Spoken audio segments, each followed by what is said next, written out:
Professor यानंतर आजचे जे पाहुणे आहेत यांचा परिचय करून देण्यासाठी मी आमच्या ज्येष्ठ नागरिक मंडळाचे कोषाध्यक्ष सामाजिक शिस्त असणारे श्री के बी विशाल साहेब यांना विनंती करतो की त्यांनी सतीश कदम सरांचा परिचय करून दिला.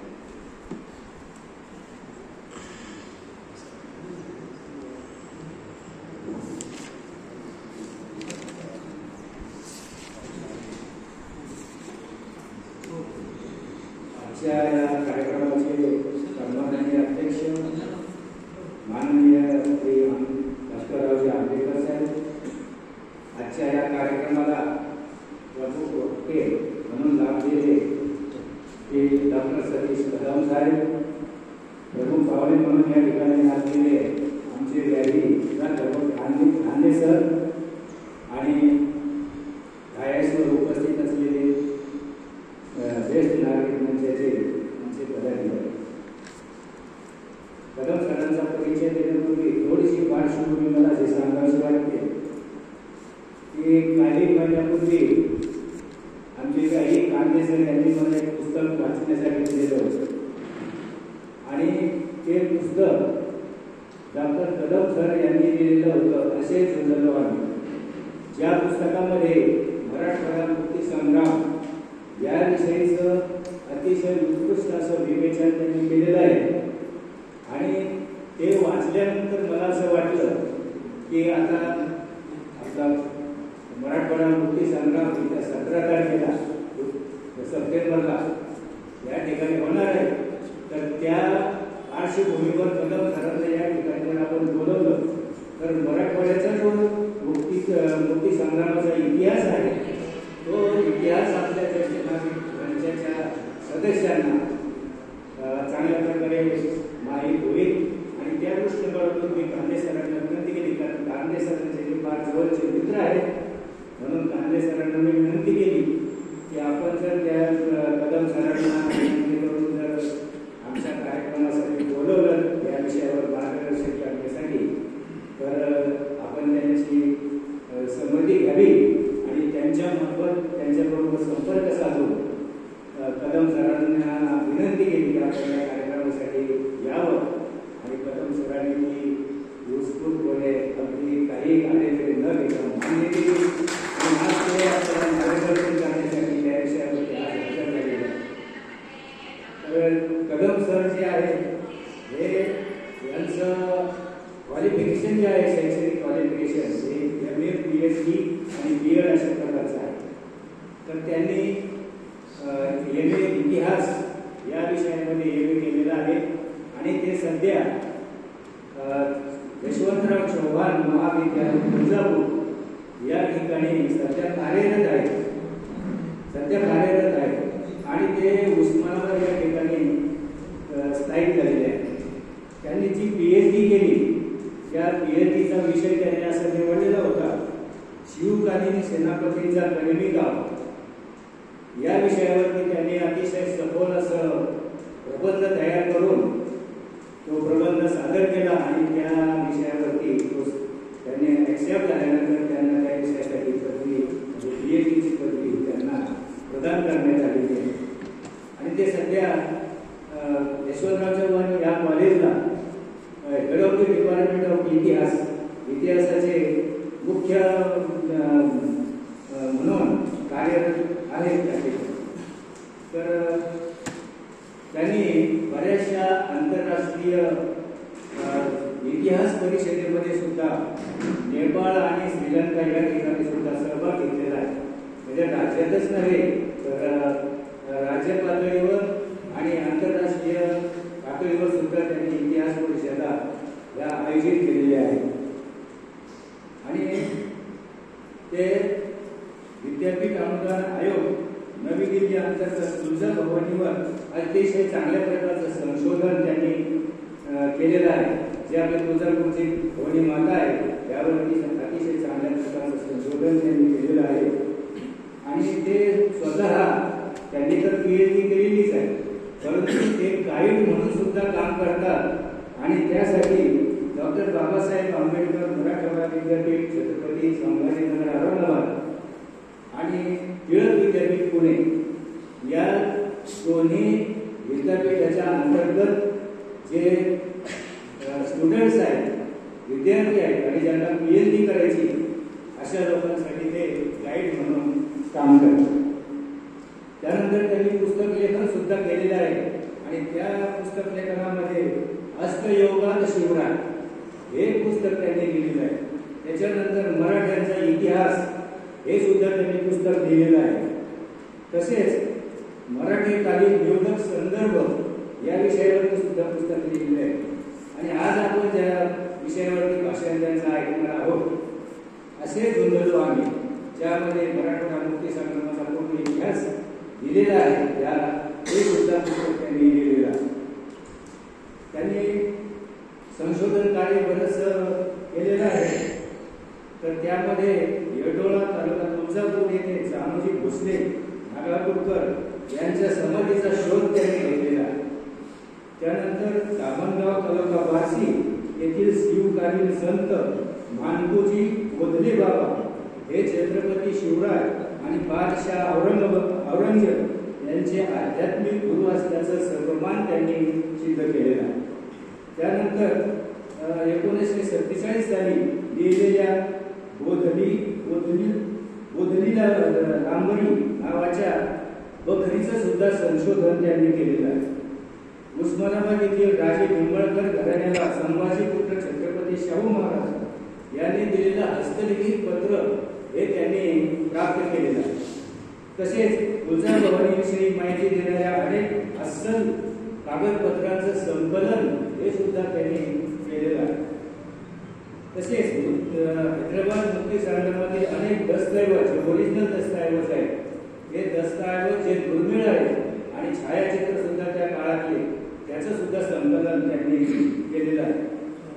आणि त्यांचं संशोधन कार्य इतिहासाबाबतीमध्ये सखोल असल्यामुळं त्यावेळेचे उस्मानाबादचे जिल्ह्याचे कलेक्टर यांनी त्यांना हैदराबाद मुक्ती संग्रामाविषयी संशोधन करण्यासाठी त्यांना प्रेरित केलेलं होतं आणि त्यासाठी सुद्धा त्यांनी संशोधन चांगल्या प्रकारे केलेलं आहे.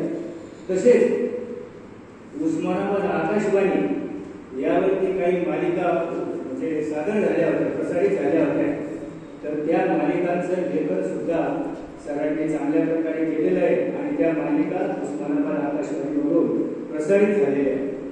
त्याचबरोबर सरांनी गाळीव इतिहास या नावाचा एक YouTube चॅनल तयार केलेला आहे आणि त्या YouTube चॅनलच्या माध्यमातून अनेक YouTubeवरती त्यांनी व्हिडिओ, अनेक ऐतिहासिक विषयावरचे व्हिडिओ त्यांनी सादर केलेले आहेत. त्यामध्ये उदाहरणार्थ मी आपल्याला सांगू इच्छितो, उस्मानाबादच्या कलेक्टरला अशी हा एक व्हिडिओ त्यांनी टाकलेला आहे. तसंच बार्शीच्या उत्पत्तीचा इतिहास हे सुद्धा त्यांनी लिहिलेलं आहे.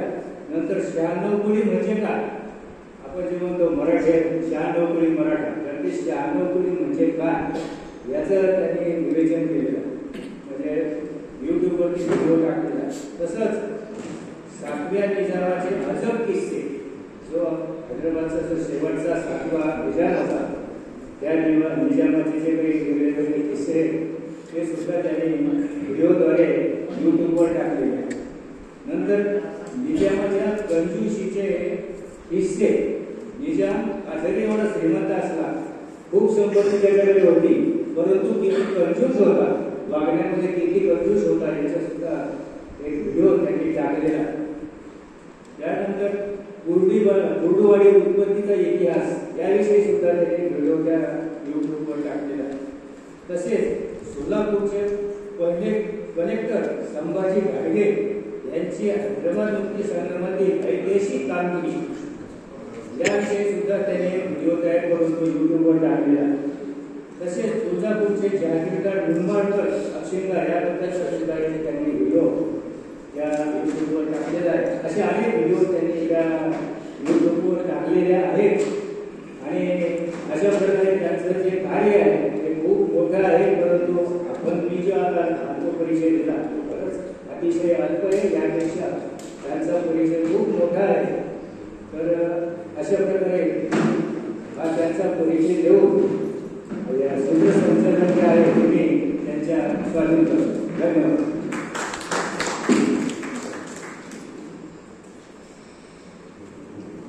जो समाज इतिहास विसरतो तो समाज इतिहास होऊ शकत नाही आणि हा इतिहास विसरला जातो आहे.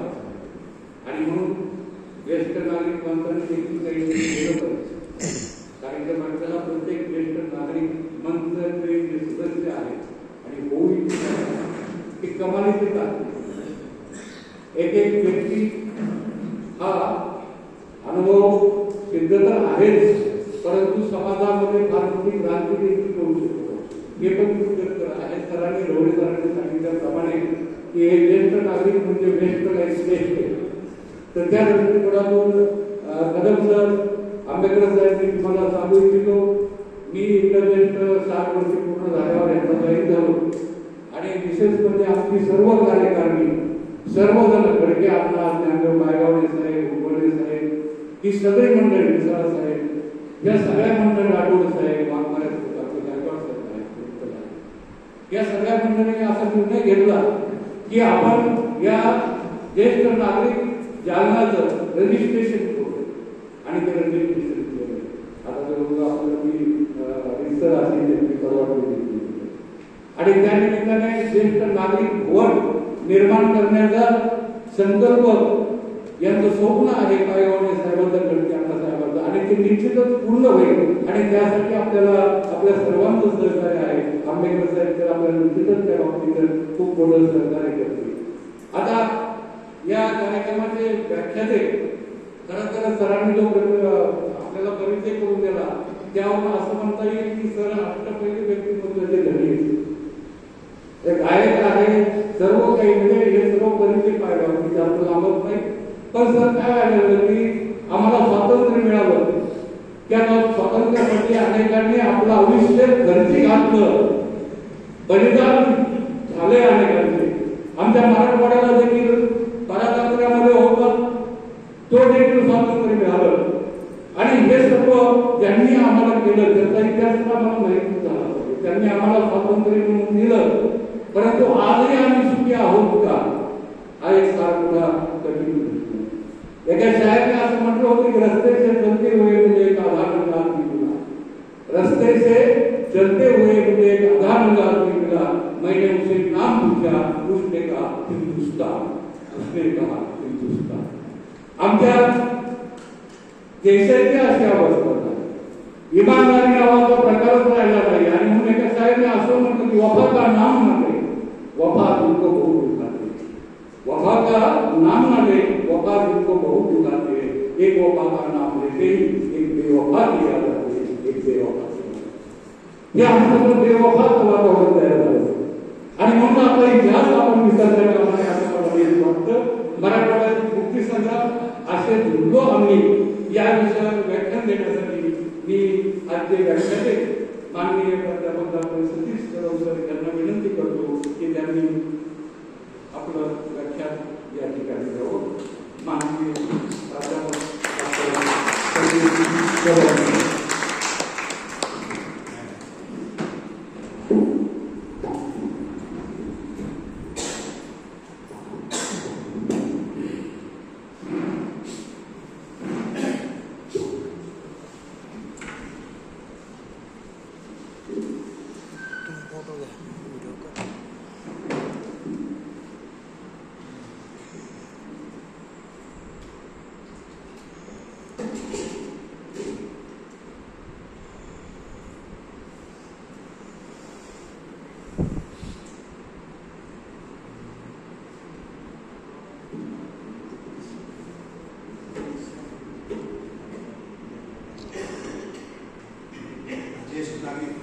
जालना आणि या कार्यक्रमासाठी आपल्याला अध्यक्ष म्हणून लाभले आदरणीय भास्कररावजी आंबेडकर साहेब, माजी नगराध्यक्ष जालना, उपाध्यक्ष लक्ष्मण कंटाळकर, प्राध्यापक रावसाहेब ढवळे सर, सहसचिव धर्माजी खिलारे साहेब, प्राध्यापक बुलबुले सर, कोषाध्यक्ष निसार साहेब, त्यांच्यामुळे आपण इकडं आलेलो आहोत, कांदे सर, कार्याध्यक्ष मोहन राठोड सर, माझ्यासोबत आलेले माझे 4 मित्रमंडळी आहेत. आपण सर्वच या ठिकाणी उपस्थित असलेले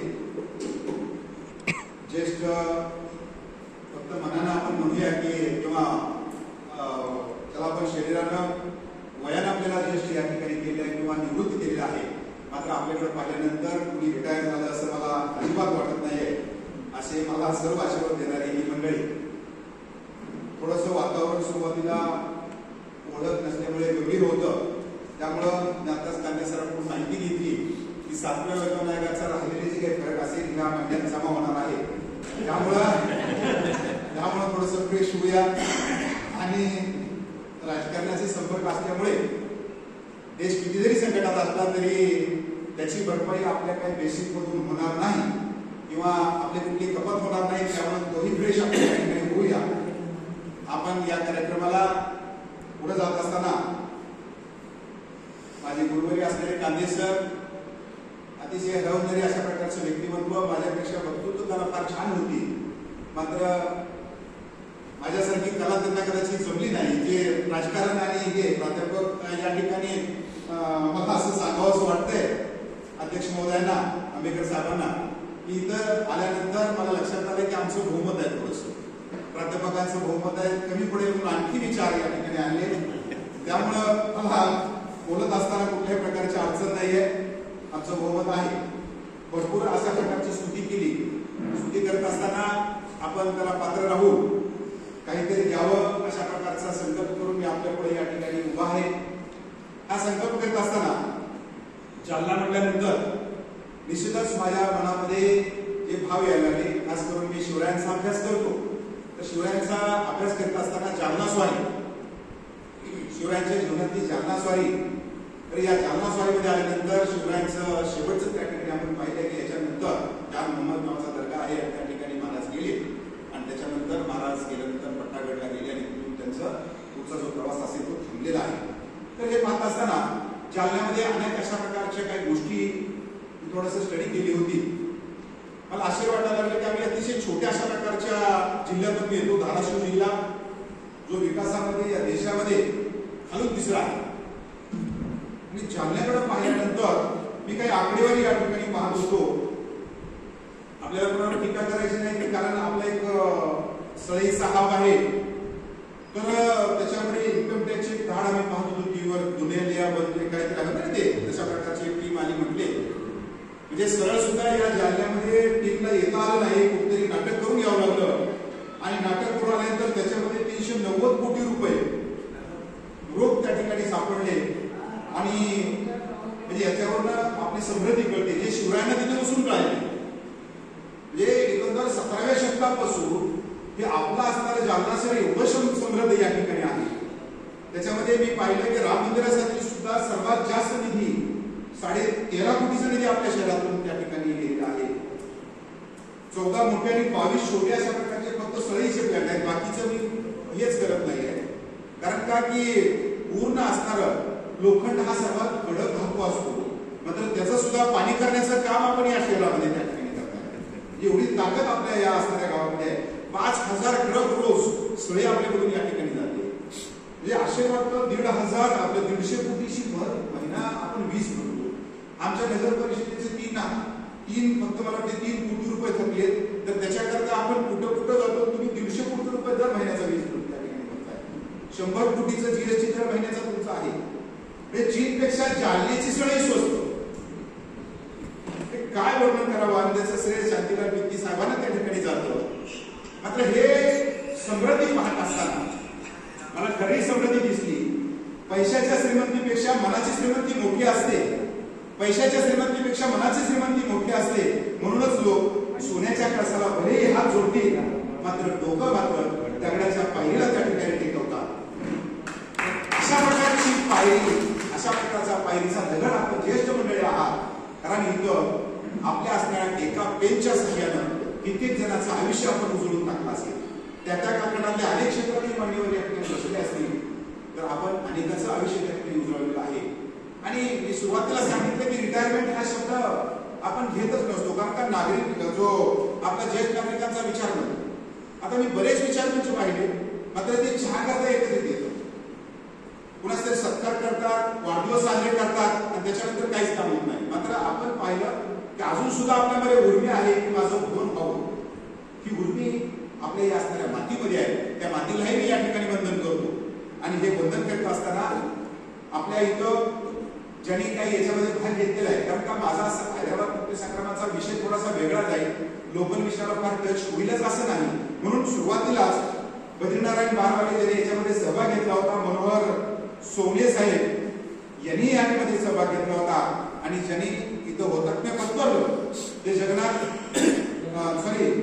जनार्दन मामा नागापूरकर यांनाही मी या ठिकाणी अभिवादन करतो. आणि ज्यांनी आंदोलनात भाग घेतला होता जगन्नाथ अग्रवाल साहेब असतील, आणि खास करून त्यांना आपण विसरू शकत नाही तर ते आहेत दगडाबाई शेळके, जे फार मोठ्या प्रकारचं व्यक्तिमत्व मुक्तेश्वरच्या त्यांनी त्या कारखान्यामध्ये करून दाखवलेलं होतं. मात्र या शहरामध्ये बाकी काही इतिहास असेल, थोडक्यात सांगून मी पुढे जाईल की ज्याला आम्ही मानतो, खास करून शिवरायांचा इतिहास असेल, मध्ययुगीन कालखंडातला इतिहास पाहण्याकरता आम्हाला जे अबुल फजलला पाहावं लागतं, तर अबुल फजलचं वास्तव्य बरेच दिवस या शहरामध्ये होतं. हा एक वेगळा संदर्भ मला त्या ठिकाणी आढळून आला. भलेही आताच मला कांदे सरने विचारलं की निजाम हा निजाम बरेच दिवस आपल्याला माहिती आहे की त्याची पहिली राजधानी हे संभाजीनगर, छत्रपती संभाजीनगर होती.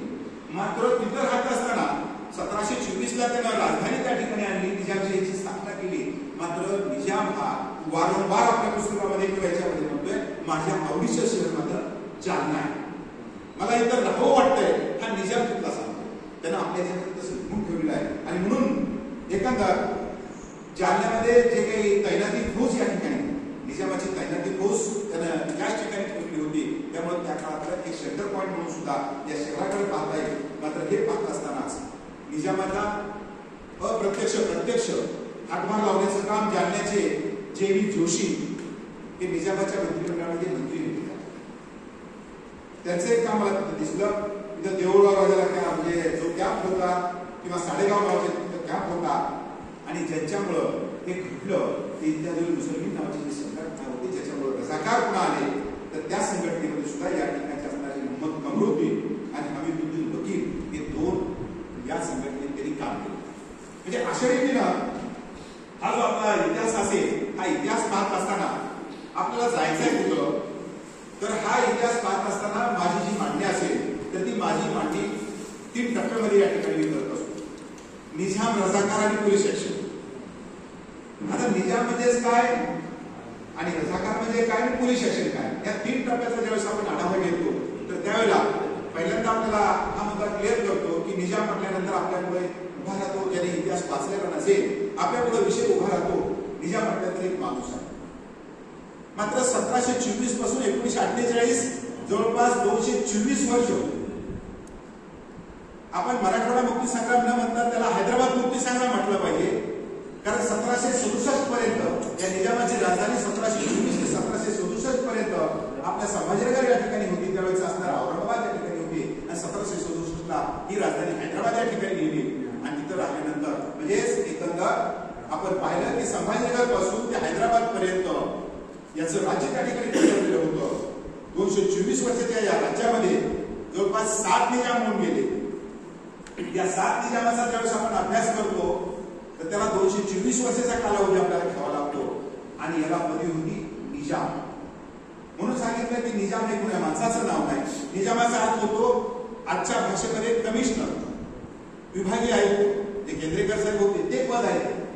म्हणजे औरंगाबाद औरंगजेब जो आहे किंवा मोगल आहे, त्या मोगलांचा दक्षिणेचा जो स्वभाव होता आयुक्तालय, तर त्याचा प्रमुखाला त्या कालखंडामध्ये निजाम म्हटलं जायचं. आणि त्याला जी पदवी होती निजाम उल मुल्क, तर निजाम उल मुल्क या शब्दाचा अर्थ होतो, निजाम या शब्दाचा अर्थ होतो व्यवस्थापक किंवा ऍडमिनिस्ट्रेटर. म्हणजे या परिसराचा ऍडमिनिस्ट्रेशन करणारा त्याला आपण निजाम म्हणतो. आणि उल मुल्कचा अर्थ होतो की जमिनीची व्यवस्था करणारा म्हणजेच निजाम. तर तशा रीतीनं निजाम ही पदवी फार मोठी आहे. म्हणून पहिल्या निजामानं पासून ते शेवटच्या असणाऱ्या मीर उस्मान अली खान या सर्वांनी आपल्या पाठीमागे निजाम शब्द लावला किंवा पदवी कायम ठेवली आणि म्हणून याला प्रत्येकाला आपण काय म्हणतो, निजाम म्हणतो. तर अशा रीतीनं हे जवळपास 7 निजाम होऊन गेले, ज्याचा शेवटचा टप्पा आपल्याला पुढे जाऊन पाहायचा आहे की 7व्या निजामाच्याच कालखंडामध्ये आपण जातो आणि जिथं हैदराबाद मुक्तीसंग्राम घडला. याचा मुक्तीसंग्राम पाहत असताना इतिहासामध्ये ज्यावेळेस आपण जातो, इतिहास हा जेवढा व्यवस्थितपणे सांगाल तेवढा आवडायला लागतो, अन्यथा ज्यावेळेस सनावळीवर जातो इतिहास बोर व्हायला लागतो. आणि म्हणून आपण लहानपणी विद्यार्थी आपण घरामध्ये पहा, माझा भरपूर परिचय त्या ठिकाणी करून दिला आणि परिचय जरी करून दिला असला पण आमचीच मुलं असतील, आमची पाहुण्याची किंवा आमचे नातलग असतील तर ते म्हणजे सर एवढा बोर विषय काय करता. मात्र ज्यावेळेस मी चुटकेले सांगायला लागतो तर त्यावेळेला म्हणतात नाही मला तुम्ही या सर मला ती मागचं सांगायला काय त्याचं काय झालं सांगा. कारण का इतिहासामध्ये मनोरंजन आहे. इतिहास जेवढा झालेला आहे ते प्रेझेंटेशन असेल, ते प्रेझेंटेशन चांगलं झालं तरच इतिहास त्या ठिकाणी पडतो. आणि म्हणून इतिहासामध्ये मी नेहमी कांदेसरची आमची चर्चा व्हायची, इतिहासामध्ये 2च क्वालिटीचे प्राध्यापक त्या ठिकाणी असतात. एक प्राध्यापक असेल बिलकुल तो म्हणजे खालच्या क्षेत्रामध्ये असेल आणि वरच्या बाजूला गाजला असेल तर तो टॉपचाच असेल. आम्हाला इतिहासामध्ये मधली क्वालिटी माहिती, कारण का की तुम्हाला सांगता आलं तर तुम्ही टॉपच्या, अन्यथा निवांत आपलं ऊस लावला, शेताकडे गाडी घेतली, रिटायरमेंट झाला, म्हणजे ज्या दिवशी जॉईन झाला असेल PhD झाला त्या दिवशी त्याची बातमी आली, त्याच्यानंतर रिटायर झाल्यानंतरची बातमी, या 2च बातम्या त्याच्या येतात. तर अशा रीतीनं हा पटवत असताना इतिहासामध्ये थोडंसं घडून जायचं. आता हे घडून जात असताना मी पाहिलं की इतिहास सांगत असताना काही किस्से येतात, कारण का राजा म्हटलं की इतिहास आहे. मग हे किस्से पाहत असताना ज्यावेळेस आम्ही पाहिलं की फ्रान्सचा जो राजा होता 16वा लुई, त्याचं नाव आहे 16वा लुई घराण्याची सत्ता होती. तर या लुई घराण्याच्या 16व्या जीवनामध्ये फक्त 2दा चांगली केली, म्हणून इटालीमध्ये अजून सुद्धा बात म्हणतात ते शॉवर म्हणतात त्याला, कारण आपण जर आंघोळ केली तर मरतोय अशा प्रकारची भावना त्याची होती 1789 साली. आणि म्हणून तो शॉवर अशा प्रकारचा शब्द आज सुद्धा तो रूढ आहे. तो 2दाच त्या ठिकाणी आंघोळ केली. त्याच्यापेक्षा त्याचा बाप जो होता 14वा लुई तो त्याच्याही पेक्षा आळशी, म्हणजे कुलप दुरुस्त करणे, जुनी कुलप आणायची दुरुस्त करत बसायची आणि झोपून मस्तपणे राहायचं. जर वाटलंच राजाला आंघोळ करावी, आज झोपून खिडकीला झोपलेला असायचा, वाटलंच त्याला म्हणजे आज शिकार करायची आहे तर मग कशाची शिकार करायची त्याने ठरवायचं, प्राण्याची शिकार करायची आहे का वाघाची शिकार करायची. ते जे शॉपट असेल किंवा शिकार त्याची खिडकीच्या कडे लावायची आणि त्यानिमित्तानं भाकर पूस बदलणार आणि खिडकीतून गोळी घालायची, काळ्या वाजवून. म्हणजे अशा प्रकारे संस्कारात 14वा लुई. आणि ज्यावेळेला आपण पाहिलं की माझं उदाहरण जर घेतलं, आपण सर्व जर मंडळी पाहिली तर 65 आणि त्याच्या अगोदरची मॉडेलचा शब्द होता घेतो आपण, बरोबर आहे. आपण सगळे रिटायरमेंट मध्ये तर मी सुद्धा 65-67 मॉडेल आहे, त्याच्या अगोदरचे आपण पडत आहोत. तर आपल्याला माहिती आहे की आपल्याला चप्पल लवकर मिळालीच नव्हती. माझ्या पहिली चप्पल 10वीला गेल्यानंतर किंवा 10वी झाल्यानंतर पहिली चप्पल मी स्वतःच्या पैशाने. तर अशा रीतीनं 1789 साली ज्यावेळेस फ्रान्समध्ये राज्यक्रांती झाली तर त्या राज्यक्रांतीच्या वेळेला ज्यावेळेस तिथला असणाऱ्या राजा आणि राणीला, मेरी अंतोनीत राणी होती, तिला ज्यावेळेस लोकांनी फाशीवर लटकावलं, तिच्या असणाऱ्या आरशे महाल नावाचा राजवाडा होता वर्सायचा, त्याच्यावर हल्ला केला. तर त्या राणीकडं त्या कालखंडामध्ये 1789 साली 2500 चप्पलचे जोस होते. म्हणजे अशा रीतीनं आपण वेगवेगळे किस्से करायचे पाहायला लागलो तर अतिशय वेगळे किस्से होत जातात. दुसरा एक राजा आपण पाहूया. ज्यावेळेस आपण पाहिले की 15 ऑगस्ट 1947 देश स्वतंत्र झाला त्यावेळेला 565 संस्थाने हिंदू होती. तर त्या 565 संस्थानामध्ये 3 संस्थानं विलीन झाली नाही. 3 संस्थान तशीच पाठीमागे राहिली. त्याच्यामध्ये काश्मीर आहे, जुनागड आणि हैदराबाद, ज्याच्यावर आपण पटकन येणार आहोत. तर जुनागडच्या नवाबाचा किस्सा तुम्हाला मी सांगतो. म्हणजे राजाचे किस्से कसे असतात तर तो पाकिस्तानला जायची भाषा त्या ठिकाणी जुनागडचा नवाब करत होता. महाबत खान त्याचं नाव आहे. महाबत खान हा पाकिस्तानला जोडण्याचा भाषा करतोय. एक तर समुद्रामध्ये आहे, कुठली सीमा लागत नाहीये, मात्र त्याचे संबंध डायरेक्ट होता असणारे जिनाशी होते, तर तिथं तो जोडतोय. मात्र या पत्राला वेगळाच नाव होता, कुत्रे पाळण्याचा नाव. त्याच्याकडे जवळपास त्या कारखान्यामध्ये जवळपास 700 कुत्रे होते. 700 कुत्र्याला प्रत्येकाला स्वतंत्र बेडरूम होते. स्वतंत्र 700 खोल्या सेपरेट आहेत. प्रत्येकाला डॉक्टर सेपरेट आहे, प्रत्येकाला त्याचा प्रशिक्षक सेपरेट आहे. प्रत्येकाच्या ठिकाणी टेलिफोन ठेवला होता. काय झालं ते पटकन सांगायचं. आणि मग एकदा त्याची जी आवडती कुत्री होती, विषांत होईल म्हणून शॉर्ट मध्ये घेतोय, त्या आवडत्या कुत्रीचं त्याला वाटलं की याचा आता विवाह करायचा. त्याच्यासाठी भारतभर नाही तर देशभर वराची शोधाशोध सुरू झाली. मग शोधाशोध करत करत त्याला मंगलोर नावाचं बाजूचं संस्थान होतं, तिथला बॉबी नावाचा कुत्रा पसंत पडला आणि मग त्याचा शाही विवाह जेव्हा ठरला तर त्या शाही विवाह करता त्यावेळेस असणारे आपले व्हाईसरॉय आयर्विन तर त्यांना निमंत्रण पाठवलं की उईत यावे लागला. मग बाकी राजा रजवाड्यांना लग्न त्या ठिकाणी पत्रिका गेल्या आणि त्याच्यानंतर दिल्लीवरनं स्पेशल ट्रेन केली होती लग्नाच्या वराती करता किंवा वराणा करता. आणि त्याच्यानंतर ज्यावेळेस तो बॉबी जो होता तो आपल्या गावाच्या बाहेर येऊन ठेपला तर बॉबीला जाण्याकरता 250 कुत्रे सोन्याच्या भुकीमध्ये चांदीच्या भुकीमध्ये सजवलेले होते आणि त्याची जी लाडकी कुत्री होती रशिया त्याचं नाव आहे तर तिला सोन्याच्या पालखीत बसवलेलं होतं आणि स्वागताला गावाबाहेर गेली. 1300 तोफेची सलामी दिली गेली तिला आणि त्याच्यानंतर वाजत गालत ही 50,000ची असणारी वराडी मंडळी आली आणि आल्यानंतर त्यांचा शाही विवाह 3 दिवस चालला. त्याच्याकरता 1.5 लाख लोकांना भोजन दिलं गेलं आणि तो खर्च 1943 आसपासची घटना आहे. त्यावेळेचा खर्च 9 लाख रुपये म्हणजे आजचे किती कोटी होतात हे पहा. तर अशा प्रकारचा राजा ज्यावेळेस आपण त्याच्यावर ऍक्शन घेतली, जो आपल्याकडे येत नाही या ताब्यामध्ये किंवा तो आपल्यामध्ये सामील होत नाही हे कळालं तर त्यावेळेला जशी आपल्याकडे ऍक्शन झाली तशाच प्रकारचे सरदार पटेलांनी त्या ठिकाणी ऍक्शन घेतली आणि ऍक्शन घेतल्यानंतर त्यांनी पाकिस्तानच्या अगोदर संघात घातलं होतं. बरेच निधी त्या ठिकाणी किंवा पैसे पाठवलेले होते आणि शेवटचं विमानात जायची वेळ आली तर तो विमानात बसला. विमानात बसत असताना एक जी काही त्याच्या राणी आली होत्या तर त्या राणीपैकी एकेचा मुलगा जो असेल तो सापडा गेला. त्यांनी म्हणजे मुलगा जाऊन आणते मला ती बायको त्या ठिकाणी गेली तोपर्यंत मला हिच्या वजनाचे आणखी 2 कुत्रे द्यायला गेले. तर अशा रीतीनं कुत्रे घेऊन तो पाकिस्तानला परत गेला. तर अशा प्रकारचे विचित्र राजे आपण जर पाहिले तर तशाच प्रकारचा विचित्र राजा ज्याची निजामाची कथा आपण या ठिकाणी पाहणार आहोत तर तो आहे 7वा निजाम मीर उस्मान अली खान त्याचं नाव.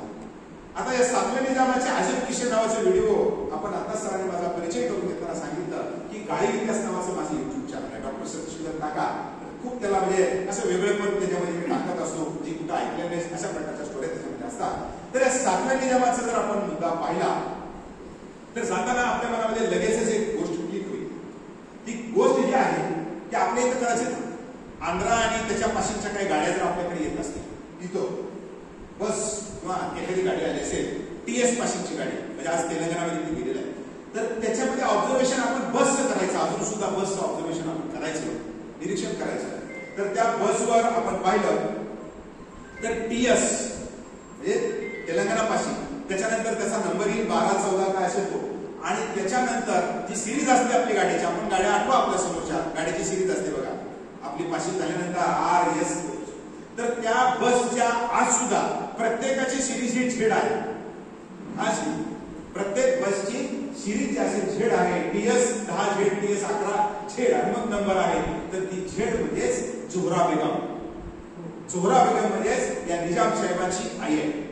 तर आज ही तिच्याच नावानं ती जी असेल ती बस सेवा आधी चालू आहे. त्याचं कारण असं आहे की जोहरा बेगम त्याच्या ज्या आई साहेब होत्या तर त्या असणाऱ्या निजामाला हा 6व्या निजामाचा जो काही 6वा निजाम होता तर त्याचा हा अनावरस होतो.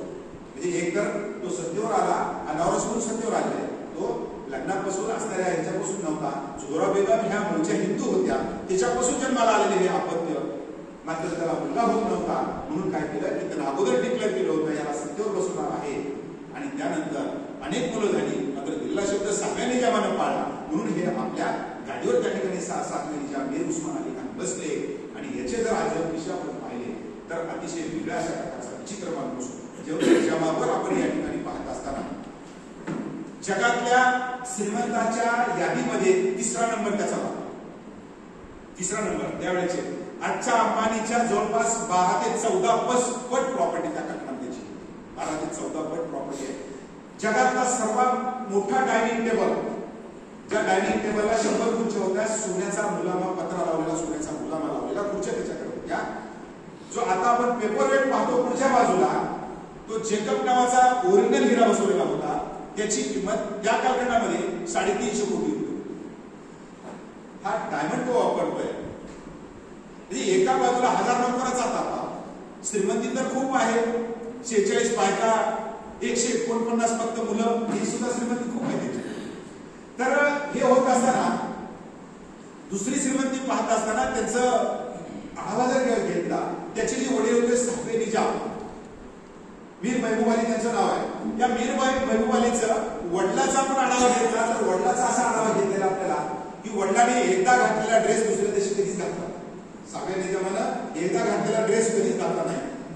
मात्र सातवे निजाम ज्याची श्रीमंती आता सांगितली, सर्वात मोठी श्रीमंती मी तुम्हाला सांगितली, तर त्यांची श्रीमंती अशा प्रकारची होती की वडिलांना एकदा घातलेला ड्रेस पुन्हा घातला नाही. मात्र या म्हाताऱ्यानं जोपर्यंत म्हणजे अंडरवेअर दिसत नाही, फाटलेली चिगळ झाल्याशिवाय कपडे बदलायचे नाही, पैसे लागतात म्हणून दाढी लवकर करायची नाही, जोपर्यंत तेल ओघळून खाली येत नाही तोपर्यंत टोपी त्या ठिकाणी बदलायची नाही.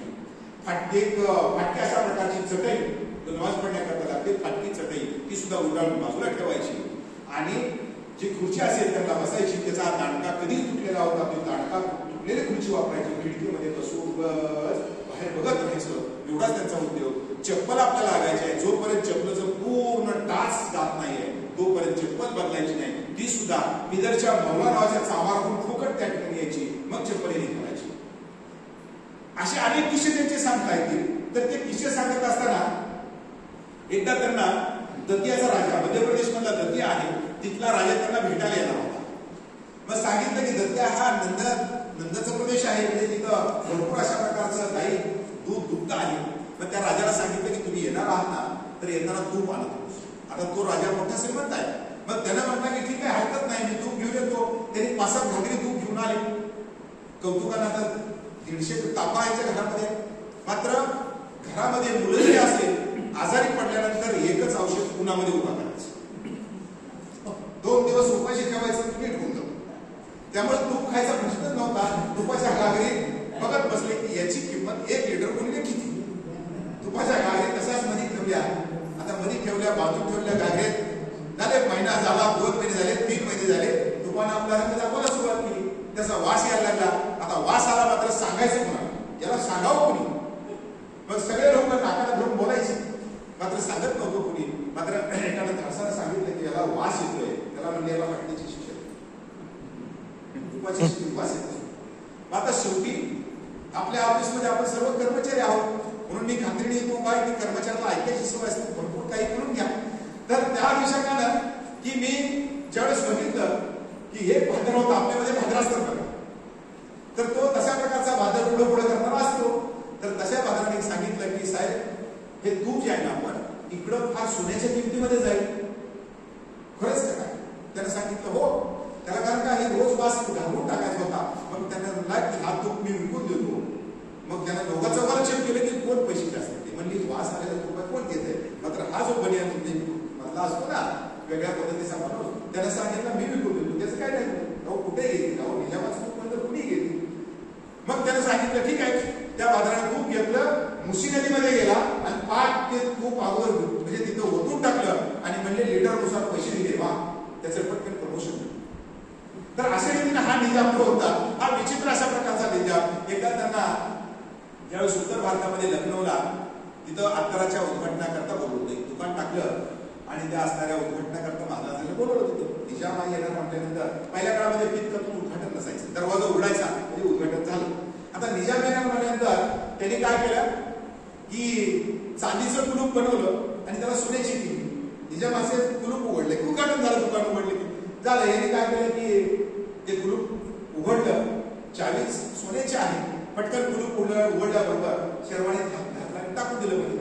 आता याला वाटलं चुकून झालं असेल, मात्र त्याचं लक्ष सारखं ते असणाऱ्या कुलपाकडे आपल्या आता येईल बघ येईल, पण मागायचं कसं, राजा आहे तो. मग त्याच्यानंतर त्यांनी सांगितलं की ठीक आहे, अत्तर फार टेस्टिंग केली आणि टेस्टिंग केल्यानंतर सगळ्या अत्तराला बघितलं, म्हणजे ठीक आहे, हे एक पसंत करा, ते एक पसंत करा. आता त्या कारखान्यामध्ये 50,000चे अत्तर पॅक करायला, 50,000 अत्तर पॅक केले आणि सांगितलं पाठवून द्या. आता निजामाला पैसे कसे मागायचे, त्यामुळं हे कुलूप आणि 50,000चं अत्तर याच्याकरता तो थेट इंग्रजापर्यंत गेला, मात्र शेवटपर्यंत पैसे काय मिळाले. म्हणजे अशा प्रकारचा हा विचित्र निजाम, ज्याच्या कालखंडामध्ये हैदराबाद मुक्तीसंग्राम घडला. तर त्या हैदराबादच्या मुक्तीसंग्रामामध्ये पाहत असताना मग आपण निजामाचे जे किस्से आपण पाहत असताना मी एवढ्याकरता सांगायला लागलो की अशा प्रकारचे लहरी माणसं सत्ताधारी त्या कालखंडामध्ये होती आणि सत्ताधारी झाल्यामुळं देशाचं काय झालं असेल याची ज्यावेळेस आपण अवस्था पाहतो. त्यांचा वार्षिक महसूल, त्याला आपण करोडगिरी नाके म्हणतो. करोडगिरी आपण पाहिला असेल कदाचित, आपल्या इथं देऊळगाव राजा वगैरे इथं जिथं बाँड्री आहे तर तिथं नाके असायचे. तर ते रांजण कुठं जर भेटले असते तुम्हाला तर त्या ठिकाणी समजायचं की त्याचा करोडगिरी नाका होता. असे उभे रांजण आहेत मला तुम्हाला आढळले वाटेवरच्या गावामध्ये. तर हे असणारे करोडगिरी नाके त्याच्यातून त्याला वर्षाला 15 कोटी रुपये मिळायचे वैयक्तिक. आणि वैयक्तिक एवढंच न राहता आमचा धाराशिव जिल्हा त्यावेळेचा उस्मानाबाद जिल्हा ज्याच्या नावानं हा आमचं धाराशिवचं नामांतर झालं 1905 ला तेच हे मीर उस्मान अली खान. तर त्यांच्या नावानं आमचा जो जिल्हा होता तर तो पूर्ण सर्वेखा जागीरचा होता. सर्वेखा म्हणजेच वैयक्तिक प्रॉपर्टी त्याची सर्व जिल्हा त्याच्या नावानं जायचा. पण एवढं होत असताना सुद्धा काही चांगल्या बाबी सुद्धा आपल्याला पाहता येईल. असं नाही की आपण त्याला नावं ठेवत असताना आपण इतिहास पाहत असताना आज जात धर्म पंथ याच्या पलीकडे जाऊ जे खरं आहे ते सांगायचं मला काही देणे नाही. म्हणून माझी विचारसरणी मी सेवा संघाच्या ऑफिसमध्ये या ठिकाणी किंवा कार्यालयामध्ये जरी बोलत असतो मी RSSच्या व्यासपीठावर बोलून तरी त्या ठिकाणी जातो. मात्र माझा असणारा पुरावा माझा असणारा मी कुठल्याही प्रकारचं माझा बॅलन्स घेऊन देत नाही. जे असेल पुस्तकात ते सांगण्याचा प्रयत्न करतो सांगतो. त्यामुळे ती विचारसरणी कुठली सहसा स्वीकारत नाहीये. जे असं तसं म्हणून या निजामाच्या कारकिर्दीचा ज्यावेळेस आपण आढावा घेतो तर त्यावेळेला मला असं दिसून आलं की शहागडचा पूल जो आहे ना आपला शहागडचा पूल त्यांच्याच कारकिर्दीमध्ये बांधला गेला. औरंगाबाद पासून किंवा संभाजीनगर पासूनचा पैठणचा रोड त्यांचाच आहे. औरंगाबादची तिथं असणारी जेल असेल आमची धाराशिवची जेल आहे.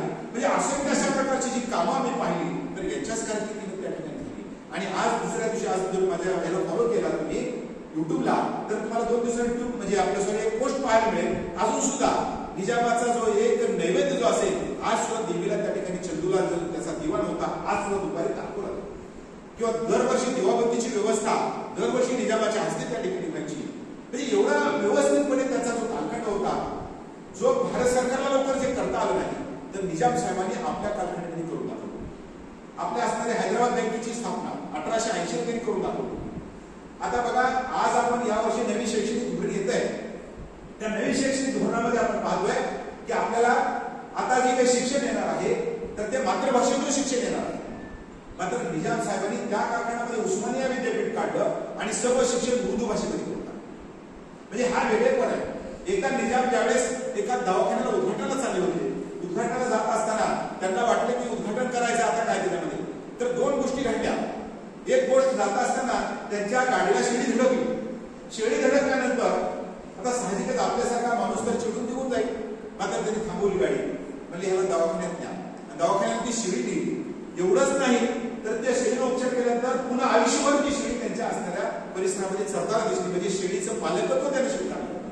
आणि दवाखान्यामध्ये गेल्यानंतर तिथं त्यांना दिसलं की निजामाला ज्यावेळेस निजाम जायचे निजाम जात असताना एक तर तुम्हाला गुडघे टेकून तिथं निसाद त्या ठिकाणी घालावा लागायचा किंवा तुम्हाला जर पटत नसेल किंवा आवडत नसेल तर पटकन गपचूप कुठं निघून जायचं किंवा तुम्ही पाठबोर त्या ठिकाणी व्हायचं आहे. अशा प्रकारची अवस्था होती. तर अशा वेळेला दवाखान्यात गेल्यानंतर पाहिलं की एक जो माणूस होता तर एक माणूस उठलाच नाही. आता माणूस उठला नाही नंतर साहजिकच आहे निजामाचं डोकं खवळणार आहे की सांगितलं की हा माणूस कसा उठला नाही याला धरून त्यांनी सांगितलं की याला याचे पाय हे झाले अपंग आहे. मग काय असतो अपंग म्हणजे पाय गेले राजे त्याला काय माहिती बाहेर समाजामध्ये काय चाललंय. त्याने सांगितले की ते पाय गेले. मग पाय कशाने गेले फक्त अपघाताने गेले असं त्याला वाटतं आपल्याला. ते नाही म्हणजे हा पोलिओ नावाचा रोग आहे. तर ह्या पोलिओमुळे मग आपल्याकडे हॉस्पिटल नाही का पटकन जागेवर त्यांनी त्या काळामध्ये 60 कोटीचा निधी दिला आणि पोलिओचं हॉस्पिटल उभं करण्यात. एवढंच नाही तर पोलिओचं लस शोधण्याकरता डॉक्टरना दरवर्षी पाहिजे तेवढा निधी त्यांनी त्या काळामध्ये तर त्यावेळेला पाहिजे तेवढा निधी पोलिओचा डोस करता त्यांनी खर्च त्या काळामध्ये केला होता. म्हणजे एवढा असताना मग ही गाडी बिघडली. आपल्याला माहित आहे की आपण म्हणतो की निजामाचं व्यवस्थितपणे चाललंय. मी त्यांचं गुणगान या ठिकाणी बऱ्यापैकी करतोय. गुणगान गाणं करण्यापेक्षा मी जे रेकॉर्ड नाही ते सांगतोय तुम्हाला. मी बाकी कुठलं काय वेगळ्या ह्याच्यातून घेत नाही. जे रेकॉर्ड आपल्याला सापडले तेवढंच मी इथं सांगतोय.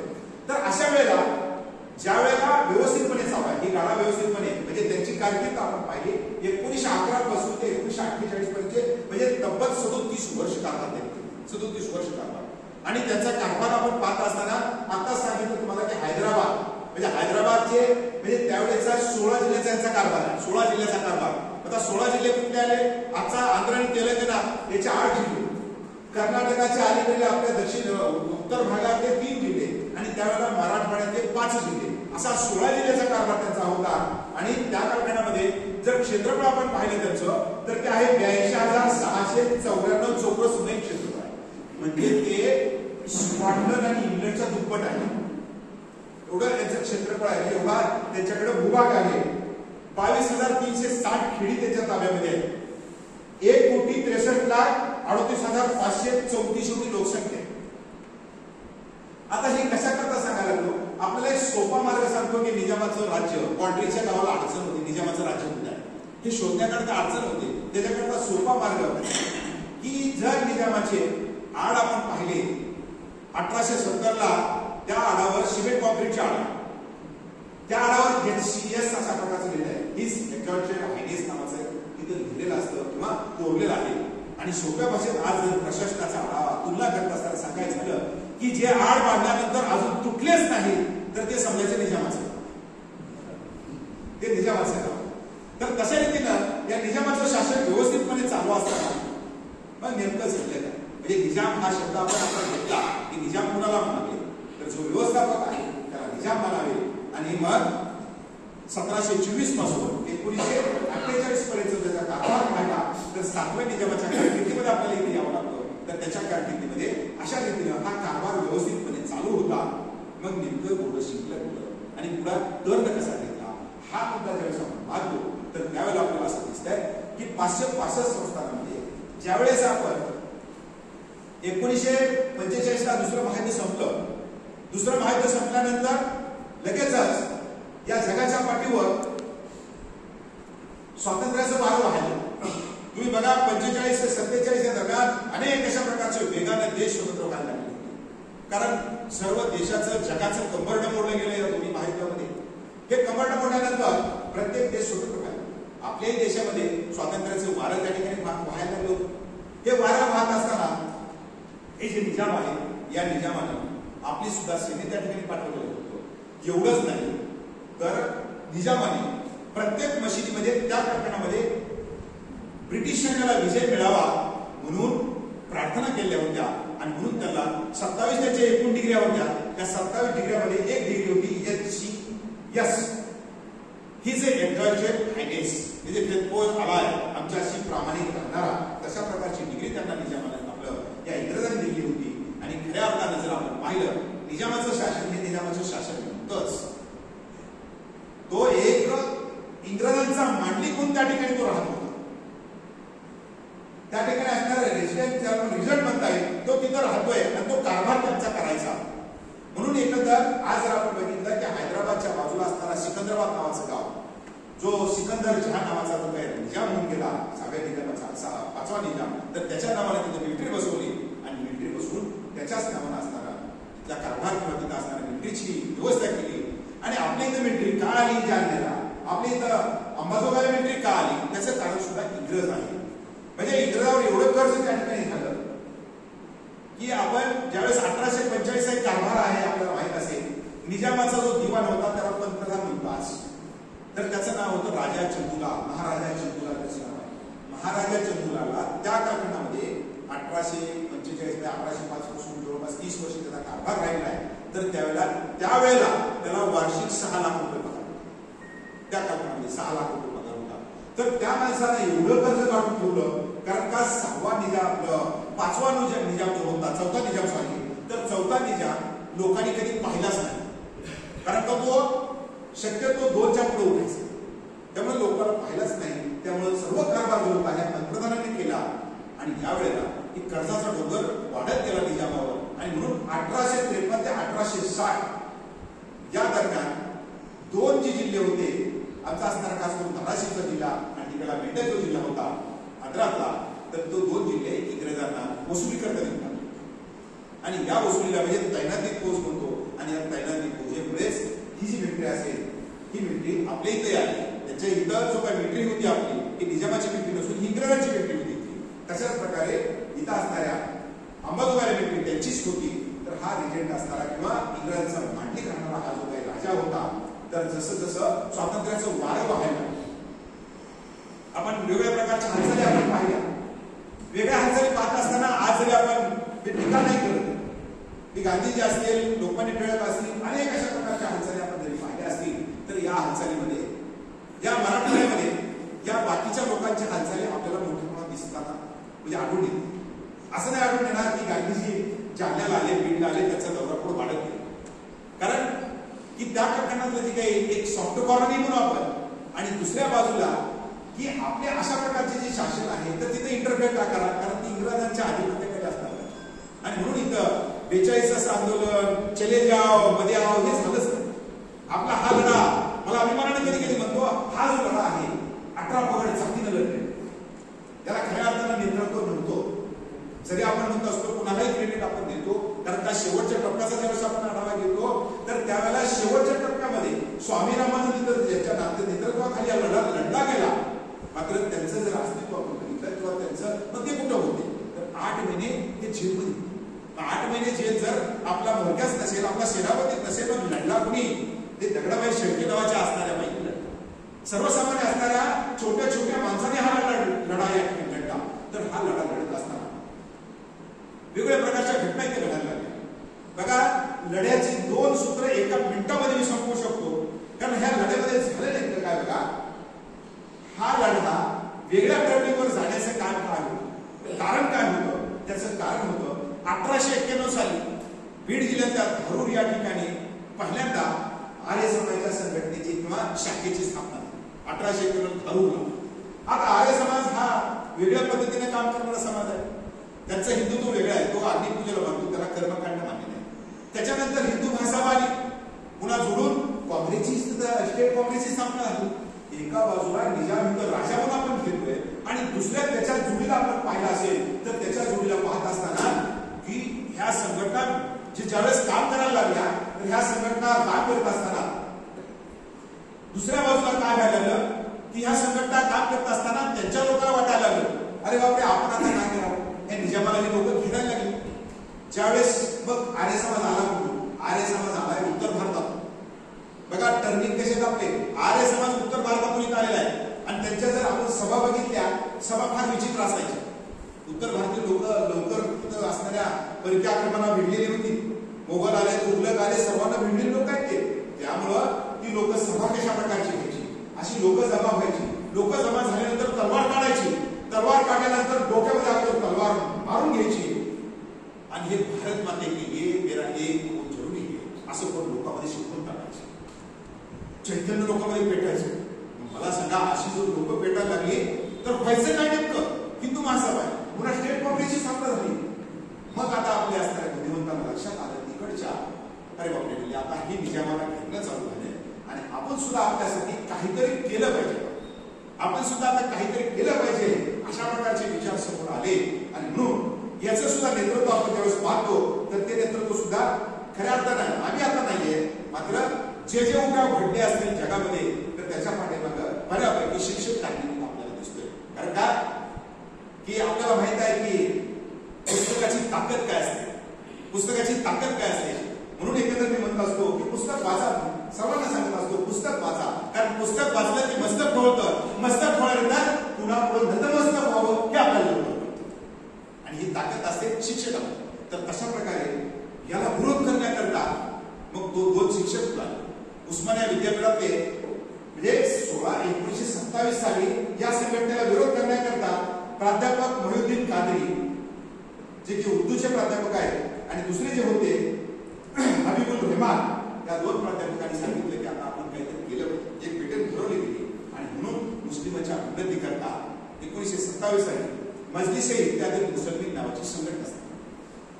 आता ही संघटना 27 ला ज्यावेळेस स्थापन झाली तर त्यावेळेला त्याची धोरणं फार छान झाली. काही धोरणं छानच असतात रेकॉर्डला.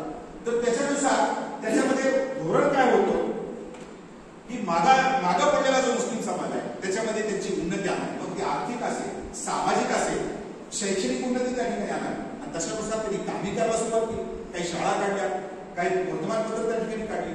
मग हे मजलिसची दरवर्षी अधिवेशन व्हायची. अधिवेशन होत असताना निजामाला सुरुवातीला काय वाटायचं काय कारण नव्हतं की चांगलं चाललं आपल्या इकडे त्या बाजूला, आणखी त्यालाही सगळं पोहोचतच नव्हती कुठली. जरी आले समाज ओढत असेल, जरी इकडे संघटना ओढत असेल तर आपल्याकडे तुम्ही आलेच नाही आहे. पुण्या गोविंदाला जाणताय सुरुवातीचा कालखंड आपण बघितला निजामाच्या कालखंडीतला कारकिर्दीतला तर अतिशय छान आहे. किंवा आपल्या लहानपणीचा कालखंड तुम्ही पाहू शकता की ज्यावेळेस आपण पाहतो की मुस्लिमांचं जर काही डोले वगैरे निघाले असतील, पंचेती निघता डोले वगैरे, तर ते सर्व डोले आज सुद्धा 99% हिंदूच त्या ठिकाणी साजरे करतात. किंवा आपला असणारा एखादा सण समारंभ असेल तर त्या सण समारंभाला मुस्लिम माणूस पटकन त्या ठिकाणी यायचा, याच्यासाठी दरी नव्हती त्या कालखंडामध्ये, त्यामुळे निजामाकडे काही वातावरण खराब नव्हतं. मात्र ही संघटना निघाली आणि या संघटनेमध्ये 1938 साली ज्यावेळेस याचं नेतृत्व बहादूर यार जंग यांनी त्या ठिकाणी शिकला. बहादूर यार जंग खऱ्या अर्थानं मिलिटरीतला एक हवालदार माणूस, या संघटनेचे ते प्रमुख झाले. आता संघटनेचे प्रमुख झाल्यानंतर त्यांनी पटकन सुरुवात करायला एक वेगळा घेर टाकायला सुरुवात. आता त्यांनी वेगळा घेर या पद्धतीने टाकला की आपण प्रत्येकाला अनल मलिक नावाची एक त्यांनी योजना आणली. अनल मलिक त्याला म्हणतात. अनल मलिकचा अर्थ होतो की प्रत्येक मुस्लिम हा राजा आहे, आपल्याला जन्मसिद्ध अधिकार आहे. हा जो असणारा निजाम जो असेल, हा निजाम याला स्वर्गातून तो आलेला आहे आणि त्याला आपल्या राज्य करायला सांगितलेलं आहे. म्हणजे जी परदेशाला जी स्कीम होती किंवा इंग्रज जसे म्हणत होते तसंच त्यांनी मात्र सुरुवात केली. आणि म्हणून जर मला वाटते 70-75 वर्षाचं कोणी असेल तर ते त्यांना माहित असेल, शाळेतल्या प्रार्थना तुम्ही बघा, इंग्रजांच्या शाळा, मुमिना तू हो, म्हणजेच हे निजामाला तुला दीर्घायुष्य लावू दे, तू असंच तुझं पिढ्यानपिढ्या तू राज्य करू दे, अशा प्रकारच्या प्रार्थना म्हणावं लागायच्या. मग हे चाललं असताना दीनदयाळ जयंती होते, तर त्यांनी पहिल्यांदा सांगितलं की आता आपला जो जन्म असेल तो सत्ता भोगण्यासाठीच केला आहे. या असणाऱ्या निजामाचं जे राज्य असेल, या निजामाचं राज्य एवढ्या पुरतं मर्यादित न ठेवता एक दिवस आपल्याला दिल्लीच्या लाल किल्ल्यावर निजामाचा झेंडा त्या ठिकाणी असंख्य झेंडा फडकवायचा आहे, अशी सूट तो दाखवायला लागला. आता निजामाला सुरुवातीला वाटलं की ह्या संघटनेच्या विरोध म्हणून हा बरा चाललाय, त्याला काय करू नये म्हणून तो पुढे ढकलायला लागला. मात्र निजामाला मी एका दुसऱ्या भाषेमध्ये सांगतो, निजाम हा खेळी आहे. त्यानं पटकन हे जे बहादूर यार जंग होते, बहादूर यार जंगचा एक दिवशी कार्यक्रम करून टाकला. त्यांना नेहमी हुक्का ओढायची सवय होती. त्या हुक्क्यामध्ये ज्या निजाम दरबारामध्ये ते भेटायला गेले होते आणि व्यवस्थितपणे जेवण केलं आणि रस्त्याला हुक्का ओढत आले, तो शेवटचाच हुक्का त्यांचा ओढला आणि त्यांचं निधन झालं. दुसऱ्या दिवशी बहादूर त्यांच्या अंत्यविधीला गेले आणि सर्वांना समजावून सांगितलं असं कळालं होतं, फार नुकसान असणाऱ्या देशाचं, फार आपल्या नियमात शाहीच झालेलं आहे. खरी खेळी त्यांचीच होती.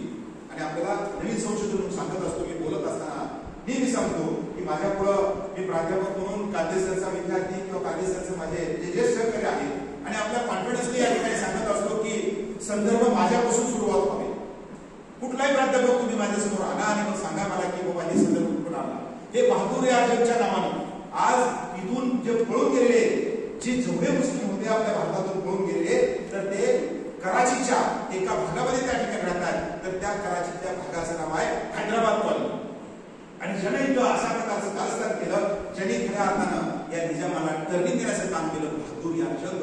तर तिथं सर्वात मोठा भाग कराचीत असेल तर बहादुराबाद आहे. मला कुणीही सांगावं की हा संदर्भ करून आपण, कारण मी डायरेक्ट पकडतो. तर बहादुराबाद नावाचं तिथं आहे. आणि आपल्या इकडं विजयाचं प्रतीक म्हणून भाद्रानी 2007 साली तिथं 4 मिनर उभा केला. तिथं सुद्धा पाकिस्तानमध्ये 4 मिनर. तर अशा रीतीने हे बहादूर यार जंग केले. मग आता अनायसे तुम्हाला हा जो प्रश्न निर्माण झाला आणि हा प्रश्न निर्माण झाल्यानंतर पुन्हा एक सॉफ्ट अशा प्रकारचे तिथं एक ग्रस्त आले. त्यांचं म्हणणं होतं की सर्वांना मिळून घेऊन काम करूया. मात्र आता आपण टप्पा पाहायला तो जवळपास 40-42 टप्पा पाहायला. 42ला आता काय झालं होतं की चले जेव्हा आंदोलन सुरू झालं तसं जरी आपण इथं गांधीजी जरी सहभागी झाले असते, मात्र त्याच्याशी आपण कनेक्टेड होतो. तिकडली वर्तमानपत्र आपल्याकडे यायची आणि बाँड्रीची गावं आपल्याला इथं भेटवायला लागायची. आणि त्यामुळं हळूहळू आता इथं दिशा मिळायला लागली की आता आपल्याकडं ते वारं व्हायला लागलं. आणि वारं वाहत असतानाच आणखी एका पात्राची याच्यामध्ये एंट्री झाली. मी सुरुवात केली तुम्हाला की उत्तर भारतानं आपल्याला काय केलं. पहिल्यांदा आर्य समाज. आता दुसरा एक एंट्री झाली की जे खलनायकाचं पात्र या सर्वांमध्ये रंगवलं गेलं होतं, तो आहे मौलाना मोहम्मद कासिम रझवी.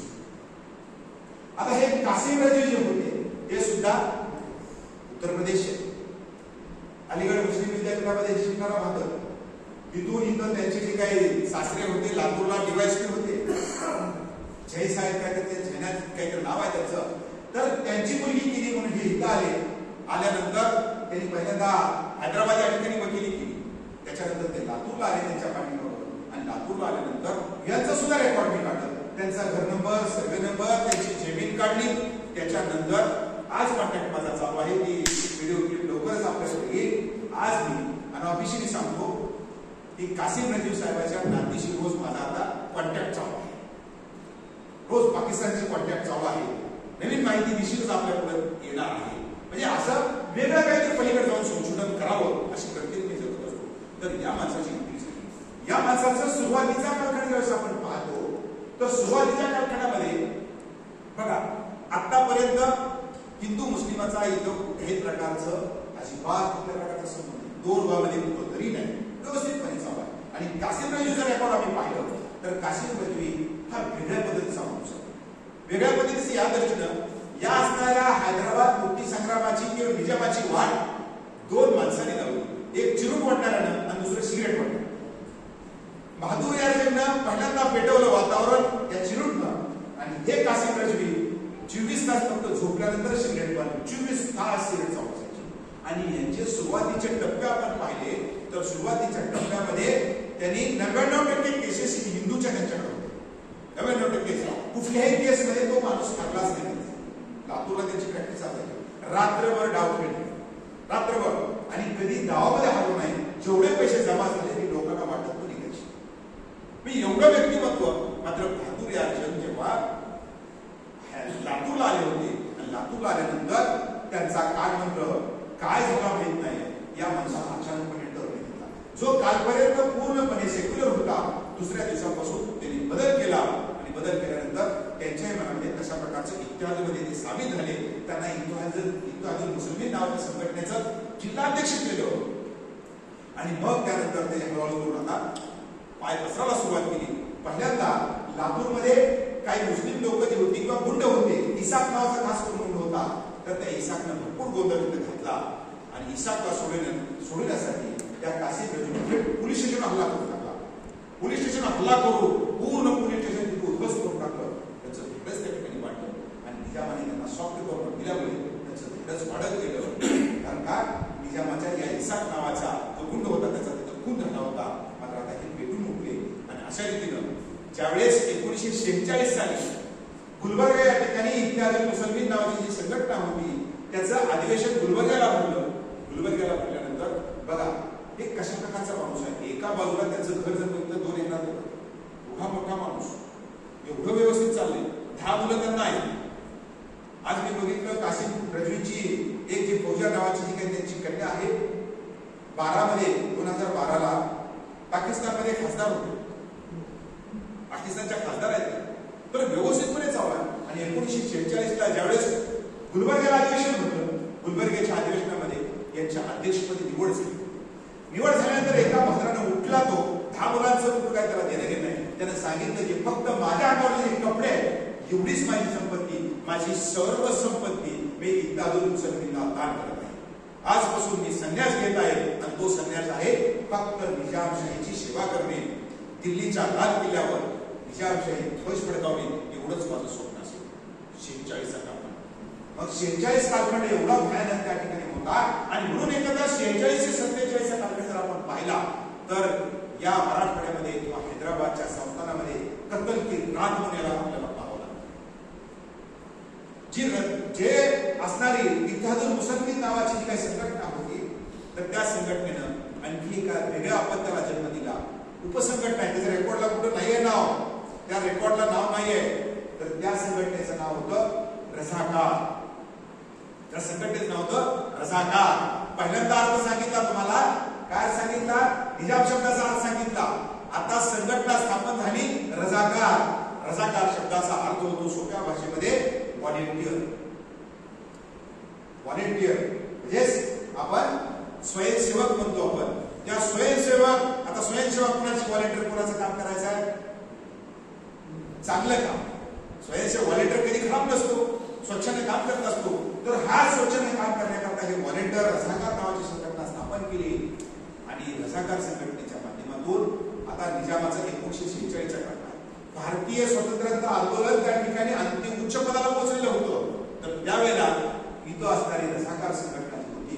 रझाकार संघटना हळूहळू फोपवायला सुरुवात झाली आणि ही रझाकार संघटना फोपवत असताना त्याने त्याची सरूळ त्या ठिकाणी बनवली. मरकज नावाचं ऑफिस त्या ठिकाणी त्याचं काढलं हैदराबादला. जिल्ह्यामध्ये सालाय सगर वगैरे अशा प्रकारचे जे टप्पे 60 रुपये पगार मिळायचा, खाकी कपडे त्या ठिकाणी घालायचे, बाजूला खंजीर असायचा आणि प्रत्येक गावामध्ये त्याचे संघटनेचे कार्यकर्ते असायचे. त्याची सकाळी परेड व्हायची आणि परेडचं म्हणजे जर आपण हैदराबादला गेलो तर हैदराबादला 4 मिनिटांचा रोड होता. त्या परेड करता मुद्दा मोकळा करून देण्यात आला होता. तर त्या परेडचं घोषवाक्य होतं किंवा त्याचं असणारं स्लोगन म्हणतो आपण, ते घोषवाक्य होतं सरदार पटेल और नेहरू को निजाम के कदमों में झुकवा देते. ही घोषणा त्याची सुरुवात आहे. आता हे निजामाला हळूहळू करून एका बाजूला 46 तिकडला रेटा सुरू झाला. आता भारतीय स्वातंत्र्य आता लोक आंदोलन करायला लागले, कोण कोणाचं ऐकायला तयार नाही, जग स्वतंत्र व्हायला लागलं. आता इथं करायचं काय? निजामानं आपल्या हालचाली करायला सुरुवात केली आणि निजामानं सिडने कॉटन नावाचा जो त्याचा एजंट होता त्याच्याकडून ऑस्ट्रेलियातून बरेच त्या ठिकाणी असणारं जे शस्त्रास्त्र खरेदी करायला सुरुवात केली. आता शस्त्रास्त्र खरेदी करायला सुरुवात केल्यानंतर त्यांच्यावर बंधन आहे. भारत 15 ऑगस्ट 1947 स्वतंत्र झाला. स्वतंत्र झाल्यानंतर मागाशी सांगितले की 3 संस्थांना आपल्यामध्ये विलीन झाली नव्हती. खास करून आपल्याला सरदार पटेलांचं वेगळं काम महत्व वाटतं. मला वेगळं महत्व याकरता वाटतंय की ज्यावेळेस मंत्रिमंडळाची वेळ आली, आपल्याला राजकारणात जायचं नाही. ते मुख्यमंत्री पंतप्रधान कोण होते मग मतदान कोणाला पडलं जाऊ देते, ते मला महत्वाचं नाही. सरदार वल्लभभाई पटेल हे गृहमंत्री म्हणून त्या ठिकाणी बसले, उपपंतप्रधान आणि गृहमंत्री त्यांच्याकडे देण्यात आलं होतं. त्याच्याच बरोबर त्यांच्याकडे आणखी एक खातं देण्यात आलं होतं. तर ते खातं होतं संस्थानाचं विलिनीकरण. आम्ही नेहमी उस्मानाबादला किंवा धाराशिवला त्या ठिकाणी म्हणत असतो किंवा मी नेहमी म्हणतो, बऱ्याच राजघटनेशी माझी संमत आहे. एखाद्या करोडपतीला बोलणं सोपं आहे, मात्र एखाद्या राजकारण्याला या असणाऱ्या जी काही राजघराणे असतील याला बोलणं सोपं नाही. किंवा आज आपण पाहतो की आमच्यामध्ये तर आपण पाहतो की देशमुखांना बोलणं सोपं नसतं आमच्याकडे. तर अशा रीतीने एकंदर मग ह्यांना बोलायचं. तर तशा वेळेला हे सरदारजी पटेल होते, तर त्यांच्याकडे हे खातं दिलं होतं. 565 ज्यांना सोपं आहे काही सर्वांचा ताफा वेगळा. एखाद्या लग्नाला जर तुम्ही जाल, कधी मी जातो बऱ्याच असणाऱ्या राजघराण्याच्या लग्नाला, जर लग्न दुपारचं असतं, आता लग्न मला पहिल्यांदा प्रश्न पडला होता की लग्न दुपारचं आहे, संध्याकाळचं लग्न आहे, असं गोरज मुहूर्तावर लग्न आहे. आता गोरज मुहूर्तावर लग्न आहे ना, पाऊस का पाणी, मार्च महिन्यामध्ये लग्न आहे, एप्रिल महिन्यामध्ये लग्न आहे. मग एक काय करून हे राजे येत आहे, ते येत आहे, बरीच छत्र्या धरलेले आहेत. आणि म्हणलं आता लग्न पाऊसही पडत नाही, ऊन पण नाही, छत्र्या कशा द्यायच्या तुमच्या? त्यांनी सांगितले मानाचे छत्रे. म्हणजे या राजांना एकत्रित आणणं सोपं नव्हतं. तर त्यावेळेला या सर्वांची मिटिंग घेतली आणि सर्वांची मिटिंग घेऊन त्यांचं ओरिसा या ठिकाणी मिटिंग झाली होती. आणि तिथं सर्वांना सांगितलं की आता हे देश स्वतंत्र झालेला आहे, तुम्ही सुद्धा आपल्यामध्ये सामील झालं पाहिजे. आता तुम्ही असं प्रकारचं होऊ नका. जागेवरच बऱ्याच जणांच्या सह्या झाल्या आणि हळूहळू करून त्यांनी 6 महिन्याच्या कालखंडामध्ये 562 संस्थांनी, सर्वात मोठी एशिया असणाऱ्या सरदार पटेलांचं 562 संस्थांना विलीन करून टाकली. आणि 562 संस्थांना विलीन केल्यानंतर ते 3 संस्थांना मागाशी सांगितली होती, त्यातलं सुद्धा एक बेक होती की एक संस्थान, ते काश्मीरचं संस्थान होतं, हे असणाऱ्या नेहरूजीने आपल्याकडे घेतलं. पंतप्रधानांच्या हाताळीत ते संस्थान ते त्यांच्याकडे कसं राहिलं. आता ह्या 2 संस्थानांचं काय करायचं आहे? मगाशी सांगितलं की त्या पुतळ्यासहित हा एक पळून गेला. आता आपलं संस्थान याचं करायचं काय, हा प्रश्न ज्यावेळेस त्यांच्या समोर आला तर त्यावेळेला दुर्दैवाची घटना घडली. ती दुर्दैवाची घटना अशी होती की सरदार पटेल यांना बायपास सर्जरी केली. सरदार पटेल तर व्यक्तिमत्व वेगळे, प्रत्येक व्यक्तिमत्व त्या कारणामध्ये आज आपण इतिहासामध्ये जात असताना मला कुणाला म्हणून माफ करा, या सभागृहामध्ये सुद्धा बोलतो की प्रत्येकाचं वेगळं काम असतं, प्रत्येकाचं वेगळं काम. आज आपण ह्याच्यावर टीका करतो, आज त्याच्यावर आपण टीका करतो. त्या कालखंडातले जे त्याचे इम्पॉर्टन्स वेगळे असतात, त्याचं महत्व त्या कालखंडामध्ये वेगळे असतात. आज हा चुकला आज म्हणायचं नसतं, कारण का त्याला अनुसरून त्यावेळेस निर्णय घेतलेले असतात त्यानं. त्यामुळं ज्यावेळेस मी पाहिलं की सरदार पटेलांचं व्यक्तिमत्व, सरदार पटेलांचं ज्यावेळेस त्यांची बायपास सर्जरी झाली, बायपास सर्जरी झाली तिथं त्यांना रात्रंदिवस ध्यास लागलेला आहे. 15 ऑगस्ट 1947 ला आपला झेंडा फडकला तिरंगा, दुसरा झेंडा 1948 ला फडकला, तोही तिरंगा आपला फडकलाच नव्हता. आपण 2 वर्ष लेट तिरंगा फडकवला. लक्षात घ्या, 15 ऑगस्ट आपला 3ऱ्या वर्षी साजरा झाला आहे. मग त्यांची बायपास सर्जरी झाल्यानंतर त्यांना सांगितलं की आराम करायचा, कुठं न्यावं. तर त्यांनी सांगितलं की मला वीर शिवाजी के भूमी में लेके जाऊ. त्याला मुंबई या ठिकाणी आणण्यात आलं.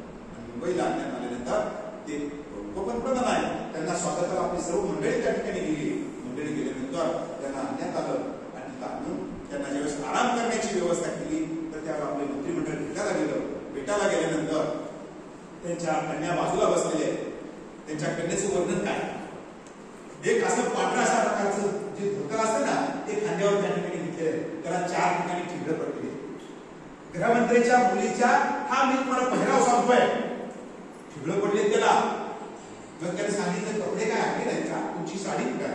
त्यांनी सांगितलं मैं नहीं, मैं साड़ी का खरीदी, बापूजी का धोती जब फटता है मैं उसको साड़ी कहती हूँ. अशा प्रकारचं मीटिंग होतं.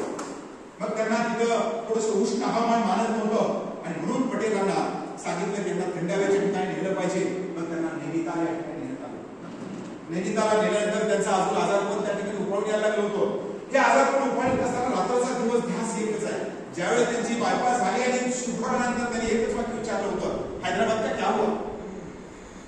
नैनितालला नेल्यानंतर तिथं सुद्धा त्यांनी मीटिंग बोलवल्यानंतर योग कसं आहे बघा, या हैदराबाद मुक्ती संग्रामामध्ये फार विचित्र घटना घडली. मी मगाशी सांगितलं की 2 मंडळी तिथून आली.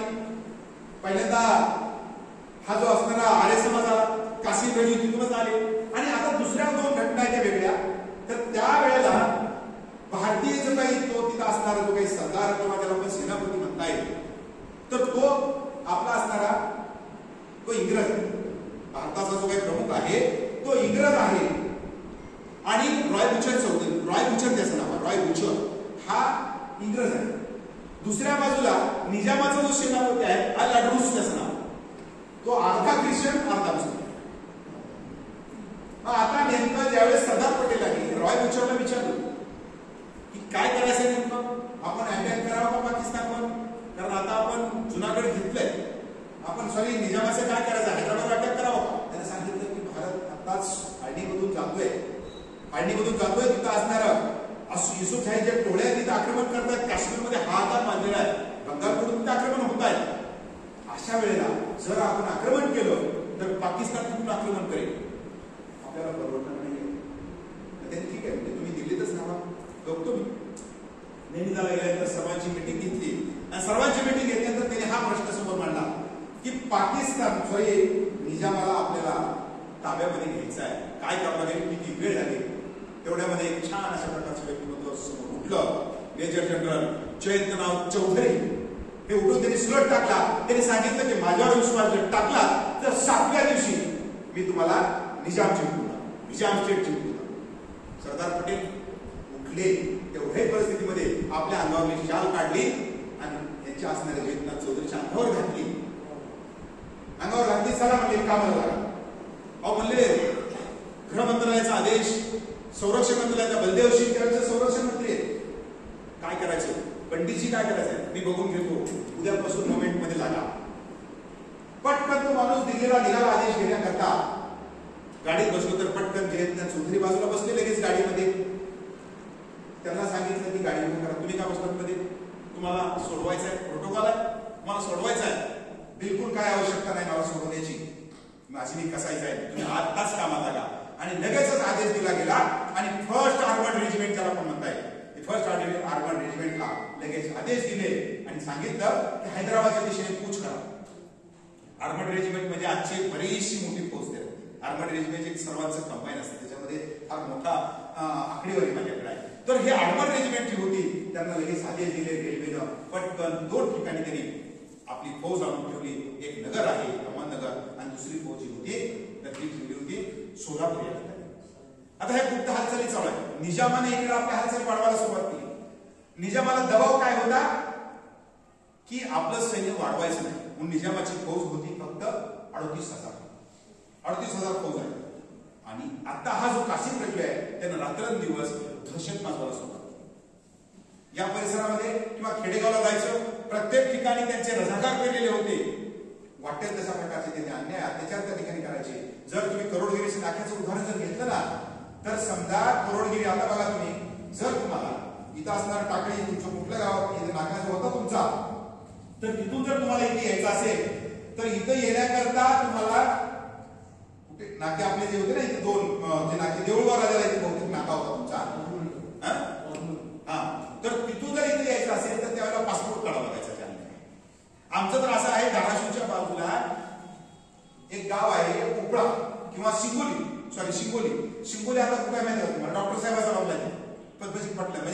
अगदी 3ऱ्या किलोमीटरवर आहे. 3ऱ्या किलोमीटरवर जर तुम्हाला 3 किलोमीटर जर आता साईड एवढं गाव 10 किलोमीटर वाढलेलं आहे. जर तुम्हाला धाराशिवमध्ये यायचं असेल तर पासपोर्ट काढायचा त्या करोडगिरी नाक्यावर. आता पासपोर्टचा अर्थ काय आजच्यासाठी नव्हतो.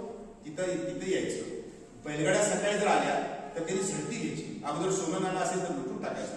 शेंगाची कृती आपल्याला माहित आहे की आपण सर्व 72 दुष्काळ बघितलेली माणसं आहोत. आपण जर अन्नाला लात लागली तर पटकन आपण कपडाला लावायचो. तर एवढं आपण बघितलेलं. तशा वेळेला जर त्याचं एक पोतं शेंगाचं जर गेलं असेल, एक पोतं जर ज्वारीचं बाजूला पडलं असेल तर त्याची लक्ष्मी गेली. कुठल्याही प्रकारचे अत्याचार करायचे आणि सकाळी आलेल्या बैलगाड्याला दुपारी 4 वाजता 5 वाजता सोडून द्यायचं.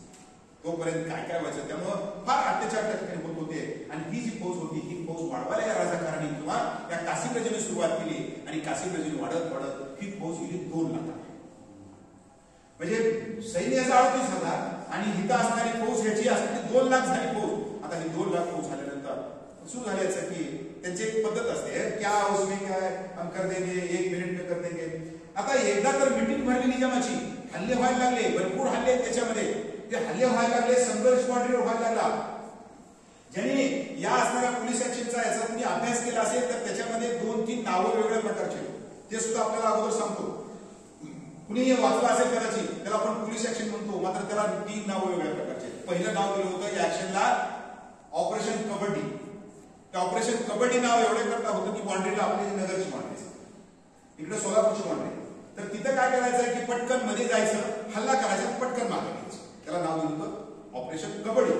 दुसरं ऑपरेशन कबड्डी दिल्यानंतर आता पुन्हा समजलं की आता आपल्याला अटॅक करायचा. मग नाव काय द्यावं तर त्याने सांगितलं की ऑपरेशन पोलो नाव द्या. आता ऑपरेशन पोलो नाव दिल्यानंतर मिलिटरीची कोडवर्ड असतात. त्यांच्या असं आपल्यासारखं नसतं. तर त्यांचं आदेश वेळा भेटल्यानंतर सुद्धा एकमेकाला असं वेगळ्या प्रकारचं आज का पासवर्ड काय तो म्हणतो खरगोश असे नाव असतात. तर तशा प्रकारे ऑपरेशन पोलो अशा प्रकारचं नाव दिलं गेलं. तर ऑपरेशन पोलोचा अर्थ काय? पोलो तर आपल्याला माहिती आहे की जे घोड्यावर जे पोलो खेळला जातो, जसं खाली हॉकी असते ना तसं घोड्यावर खेळले जाते. त्याचं कारण असं होतं की निजामाला सर्वात जास्त पोलो खेळ आवडीचा होता. हैदराबादमध्ये 17 पोलोचे ग्राउंड होते.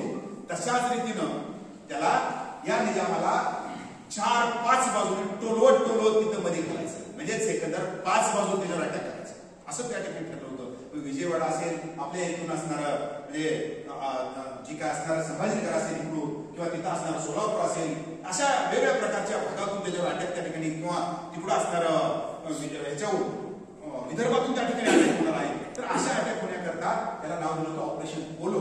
मात्र पुन्हा समजलं त्यांना की ऑपरेशन पोलो नाव दिलं तर हा एक प्रकारचा आंतरराष्ट्रीय पातळीवर हा प्रॉब्लेम निर्माण होणार. युनोमध्ये हा प्रश्न उठेल की आपलं सैनिक हे आपल्याच्या विरोधात कधी वापरायचे नसते. सैनिक हा शेवटच्या टोकाचा मुद्दा असतो. पोलीस वापरायचे असते आणि म्हणून त्याला नाव दिलं गेलं पोलीस ऍक्शन. वास्तविक आता रेकॉर्डला त्याचं नाव वेगळंच होतं. त्याचं वेगळं नाव होतं कॅप्टन. ही नावं सुद्धा आपल्याला फार बारकाईनं आपल्यासमोर.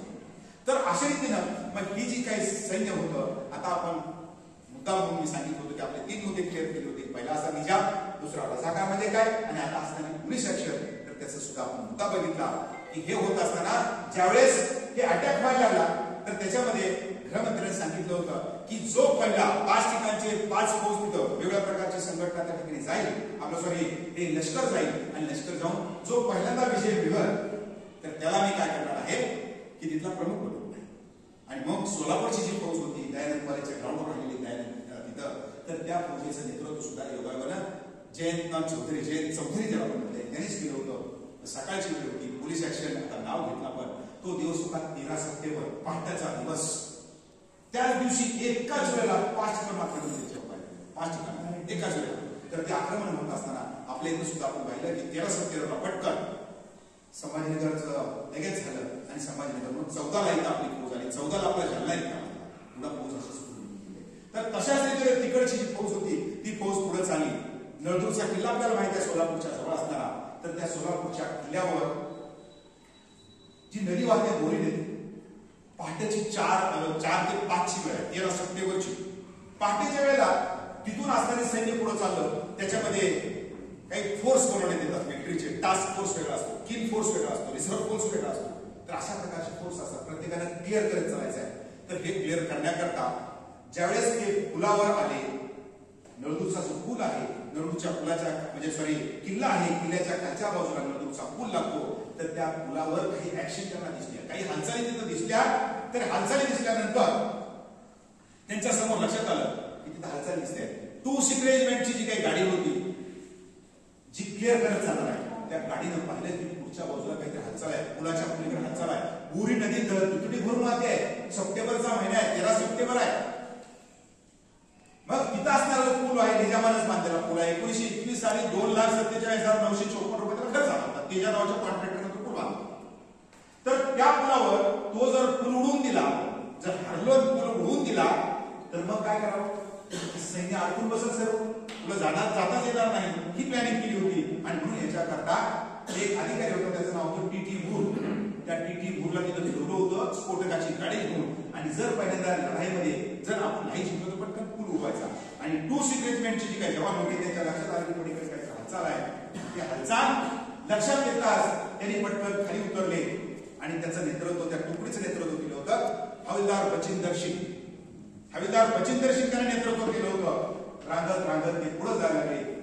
म्हणून फायरिंग सुरुवात झाली. फायरिंग होत असतानाच हविलदार बचिंदर सिंग होते पूर्णपणे कमरेच्या खालचा बाजूचा पूर्ण चेंदामेला त्यांचा त्या ठिकाणी झाला. चेंदामेला झाल्यानंतर आपल्या जी काही हँड ग्रेनेड त्यांच्या असणाऱ्या पिट्टूमध्ये त्या ठिकाणी होते. 2 हँड ग्रेनेड त्याने पटकन पुढच्या दिशेला फेकले. पुढे असणाऱ्या स्फोटकाच्या आवाजानं पूर्ण गाडीच्या चिकड्या उडाल्या. पुन्हा लक्षात आले की बापरे आपण वाचलो. लगेच त्यांनी पांढरं निशाण पटकावून पळून गेले. ते पळून गेल्यानंतर ते सैन्य आता पुढे निघून गेलं. सैन्य पुढे निघून गेल्यानंतर पुढे कुठं फार आगमन झाली नाही. हळूहळू करून तसंच आपली अवस्था, इथली अवस्था तशीच झाली आहे, आमची तुळजापूरची अवस्था तशीच झाली आहे. आणि गेल्यानंतर 16 सप्टेंबर या दिवशी सैन्य त्या ठिकाणी घुसलं. आणि सैन्य घुसल्यानंतर तिथं लक्षात आलं की निजामाच्या लक्षात आलं, अरे बापरे सैन्य तर आपल्या इथे वॉन्ड्रीला आले, आपल्याकडे विमानं घिरट्या घालत वरच्या बाजूला, आता करायचं काय? आपले जे काही तिथे सल्लागार होते, व्ही.पी. मेनन त्यांचं नाव आहे, जे सल्लागार आहेत तिथे असणारे संरक्षण सल्लागार आपले भारताचे, त्यांनी सांगितलं की विमान घिरट्या घालतात. सैन्य सर्व बाजूला टेकलेलं आहे. त्यांनी सांगितलं नकाशाला कुठं काय मला समजावून सांगा. नकाशा निजामापुढे आणला.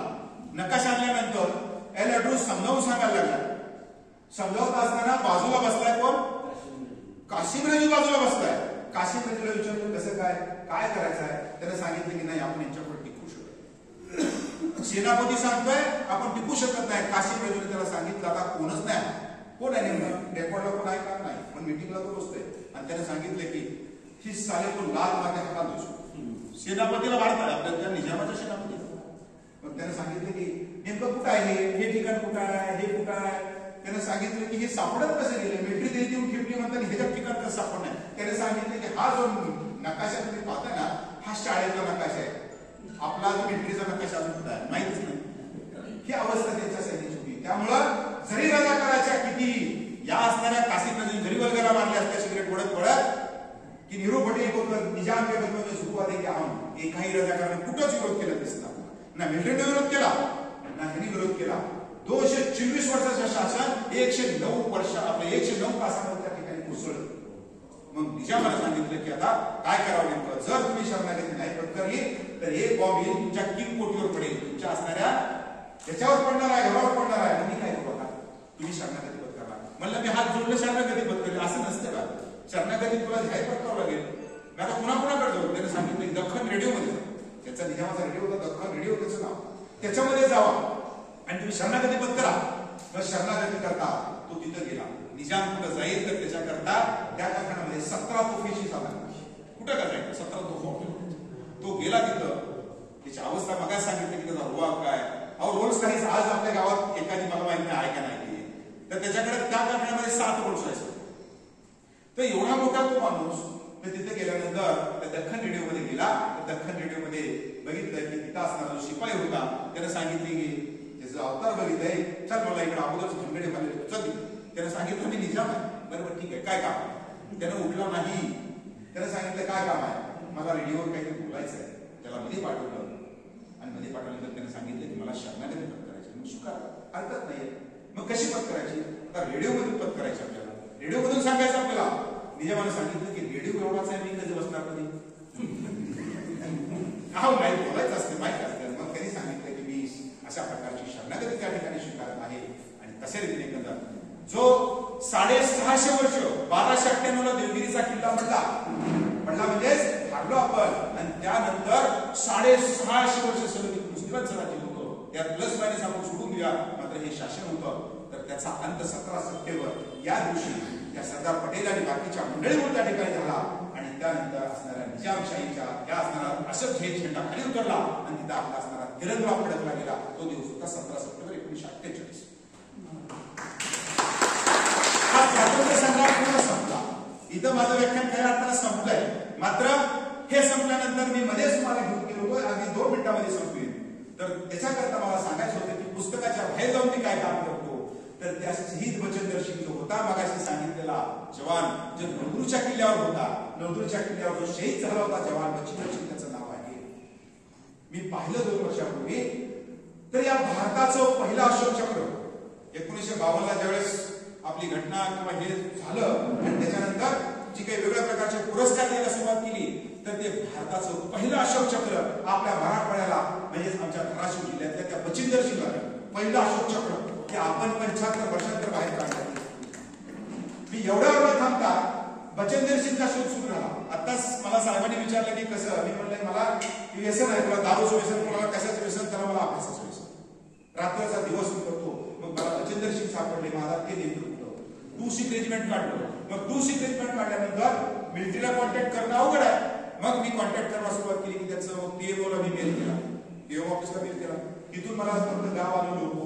आता लोको कसं शोधायचं आहे? पंजाब. मग पंजाबमध्ये तुम्हाला शोधायचं. लोको मला 3 दिसले.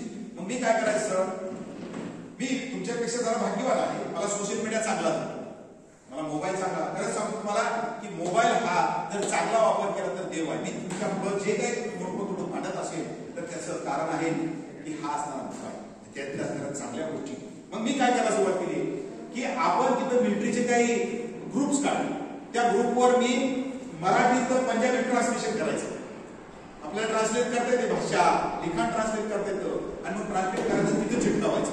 त्यांना सांगायचं की हे अशा प्रकारचा माल होत आहे. तो बचतदर्शी जे होते तुमचे पंजाब आमच्या इथं शहीद झाले त्याचं मला पत्ता पाहिजे. एवढ्या ग्रुपवरती सर्क्युलेट झाली गोष्ट. मग मला एका माझी इथं असणारा लष्करी अधिकाऱ्याने फोन केला. बाजवा त्यांचं नाव आहे. त्या बाजवाने मला विचारलं, सतीश भाई जय महाराष्ट्र, मैं पंजाब से बोल रहा हूँ. मैं बोला जय पंजाब. आखिर में बोलतो जय हिंद. आमची दोस्ती जमली. तर त्यांनी आम्ही एवढा शोध घ्यायला सुरुवात केली. मग मी त्याच्यावर भरोसा ठेवत, भरोसा म्हणजे एवढ्या घालत नव्हतं. मग रात्रंदिवस करत करत मला एक दिवस 3 असणारे जे काही तिथे असणारे कलेक्टर, तिथे डीएम होते, लोक 3 सापडले. बाईक पुढे तशाच प्रकारच्या. त्यांनी सांगितलं सर हम दोन मित्र करेंगे. मग त्यांनी शेवटी 3 कलेक्टरचे फोन मला दिले. पंजाब मधल्या लोक जिथे जिथे आहेत त्यांचे फोन दिले. 3 कलेक्टर सांगितले मला लोक पाहिजे. मग त्यांनी शोध केल्यानंतर मला 4-5 महिन्यानंतर तिथले असणाऱ्या सरपंचाचा फोन आला आणि सांगितलं की वो बंदा हमारे गाव का था, शहीद बचतदर्शी, मैं तो पहिले तुम्हें नमन करता. मग तिचं मला शोध लागला. आज पुन्हा शोधत गेलो. त्या शहीद बचतदर्शींचे वारसदार ऑस्ट्रेलियामध्ये राहतात, वीरेंद्र सिंग. त्यांचाही फोन घेतला. तिथं त्यांना बोललो. त्याच्यानंतर मिलिटरीच्या पाठीमागे लागलो. ती 2 शिक रेजिमेंटची मिलिटरी होती. त्याच्याकरता मग आपल्या मिलिटरीचे मित्र कंपनी काढली. भारताचे मेजर जनरल नायक होते. त्यांना मी बोललो डायरेक्टली. त्यांनी सांगितलं की आपल्या मिलिटरीला असं बोलता येत नाहीये. मात्र मित्र असते पण मला भरपूर बोलले आणि सांगितलं की आज शाम को उस युनिट का फोन आला. त्याचा रात्रीच्या वेळेला जवळपास 10च्या आसपास मला 2-3 व्हॉट्सअपवर मेसेज पडले. आय कमत घेतो. आता आपल्याला माहिती आहे की वेगळ्या प्रकारची किंमत म्हटल्यानंतर हेच वाटलं मला. आणि आज आपण वातावरण खराब आहे ते व्हॉट्सअपचा गैरवापर होतो म्हणून मी काही रिस्पॉन्स होते.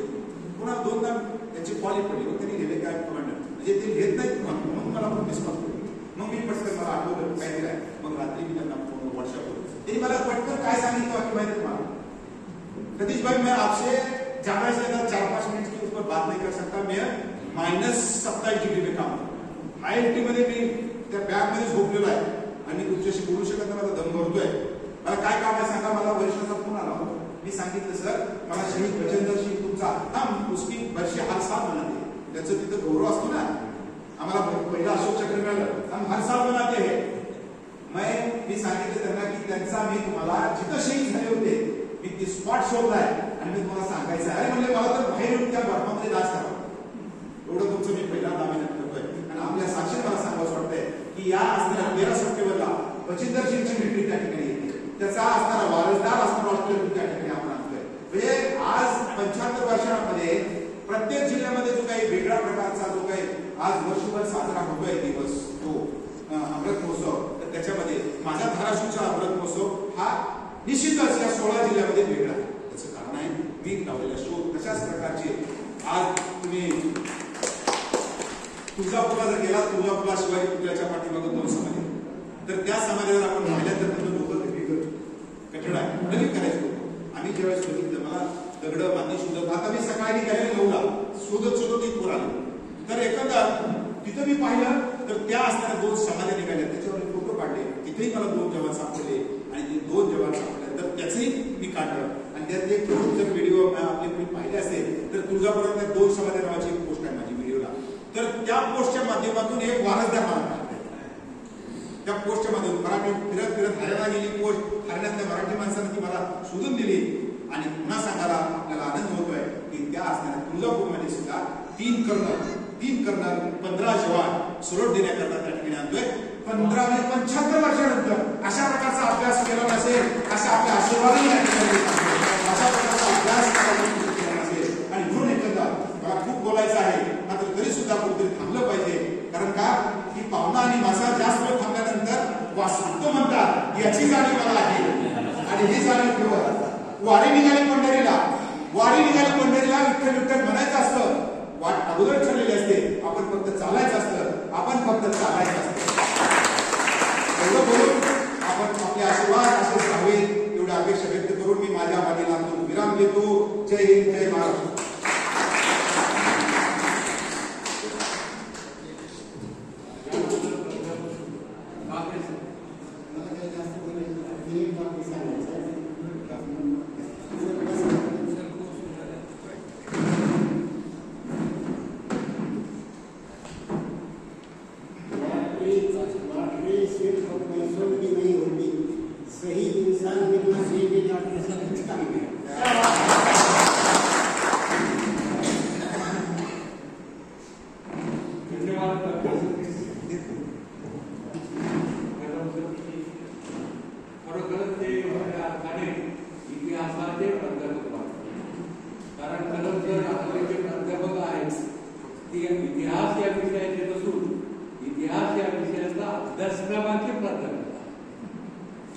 आणि म्हणून खरं सखोल अभ्यास जो आहे, खरा न्याय जो आहे, तो इतिहास या विषयाला देणारे आपण आहात.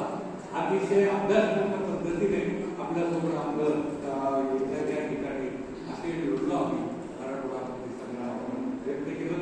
त्याबद्दल मी खरंच तुमचे आभार मानतो. आणि यानंतर या कार्यक्रमाचे अध्यक्ष आपल्या जामदार भूषण ज्यांच्या नगराध्यक्षांच्या काळामध्ये खूप मोठं कार्य झालं. अजूनही प्रत्येक जण त्यांनी जे कार्य केले त्यांचे नाव ठेवलं.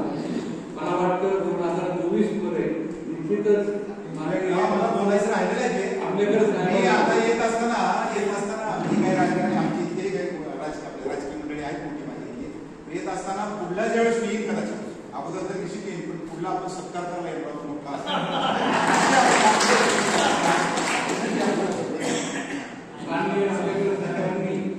आजही त्यांचं नाव घेईल. आणि म्हणून असं एक दूरदर्शी असणारे अभ्यासू असणारे आपल्याला या कार्यक्रमाचे अध्यक्षस्थान लाभले.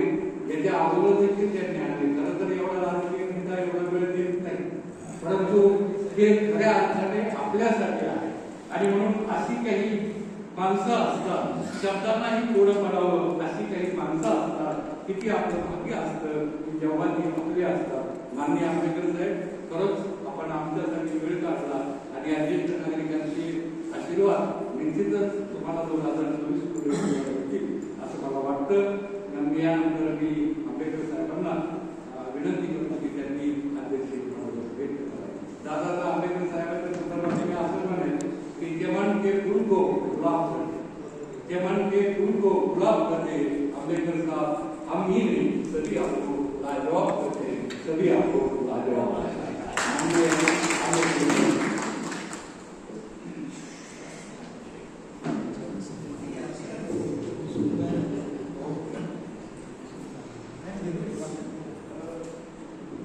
नागरिक या मंचच्या वतीनं आज या ठिकाणी ते व्याख्यान आयोजित केलं होतं. तर त्या आजच्या या आदरणीय व्याख्याने प्राध्यापक कदम सर, आदरणीय कंकाळ काका, सरांचे गुरु आदरणीय गांधे सर, आदरणीय आमचे शेजारी आमच्या गावचे मोहनरावजी राठोड साहेब, या ठिकाणी उपस्थित असलेले बुलबुले सर असतील, बुलबुले सर असतील, मी सर्वांच मामाला घेऊ शकतो, खडके अण्णा असतील, आमचे जिल्हारे, उपस्थित सर्व ज्येष्ठ नागरिक आणि बंधू.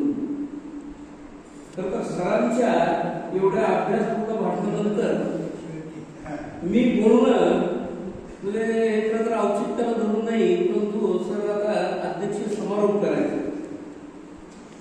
सर अत्यंत अभ्यासपूर्ण असतात आपलं व्याख्यान झालं, त्याबद्दल मी या मंचला खूप धन्यवाद देतो. ज्येष्ठ नागरिकांचा हा मंच आहे. सर खऱ्या अर्थाने जर आपण विचार केला तर मी तुमचा एक सदस्य होऊ शकतो. माझं वय आता 62 झालेलं आहे. आता सर्वांना सांगितलंय, 2 वेळा मला इथे तुम्ही बोलवलंय, हळूहळू मला सदस्य करून घ्यायची प्रक्रिया सुरू झाली.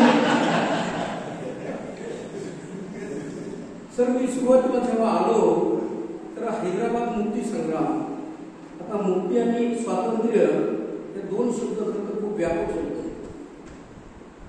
कारण की प्रत्येक प्रस्थापित माणूस अशी व्यवस्था निर्माण करतो की त्या व्यवस्थेमध्ये माणसाला जगणं जेव्हा असह्य होतं आणि या जगण्यातून तो बाहेर पडण्याचा प्रयत्न करतो, त्याला स्वातंत्र्य मिळतं आणि त्या व्यवस्थेतून त्याची एक मुक्तता असते. हे मानणाऱ्यांपैकी मी एक आहे. मग ही व्यवस्था ही अगदी कुटुंबापासून सुद्धा सुरू होऊ शकते. कुटुंबाचा जो एखादा प्रमुख असतो तो अशा काही पद्धतीने वागतो की मग आपल्याला एखादा मोह भेटत तो आता आम्ही स्वतंत्र झालो, आम्ही वेगवेगळे झालो, आता आम्ही स्वतंत्र झालो. मग आता हे समूहाला लागू आहे. आपल्या देशामध्ये आपण काही अशी व्यवस्था निर्माण केली की जात व्यवस्था असत, धर्म व्यवस्था असत, या व्यवस्थेमधून सुद्धा मला असं वाटतं अनेकांना आपलं जगणं थोडं दुर्धर होतंय आणि यामधून आपल्याला आपण जेव्हा स्वातंत्र्य म्हणून त्याला मुक्ती म्हणू तर कशा अर्थानं विचार केला तर या देशामध्ये सुद्धा मग हे काय असं नाही की परकीयांनी इतक्या वर्षांचा कारभार केला, परकीयांनी निजाम तर परकीय नव्हता ना, पण त्या व्यवस्थेतून सरांनी अत्यंत अभ्यासपूर्ण पद्धतीने तो व्यक्ती चांगला होता, पण नंतर कसं वाढ केलं आणि म्हणून या 1,60,00,000 लोकसंख्या जी निजामाच्या राज्यात होती यांचं जगणं जेव्हा त्यांच्या त्या पंतप्रधानांनी दुर्धर केलं, त्यामधून आपल्याला स्वातंत्र्याने एक प्रकारची मुक्ती मिळाली. आणि तुम्ही सांगितलं की खूप लोक कसे लहरी असतात, ती वंशावळ आतापर्यंत चालू आहे सर, असं समजू नका ती आता बंद झाली निजाम केला तर आता हे अचानक नोटबंदी होऊ शकते, असा कारभार आता होऊ शकतो. पण मला असं वाटतं सर की या व्यवस्थेच्या विरोधामध्ये एक काही कालखंडानंतर प्रत्येक पिढीला संघर्ष करावा लागतो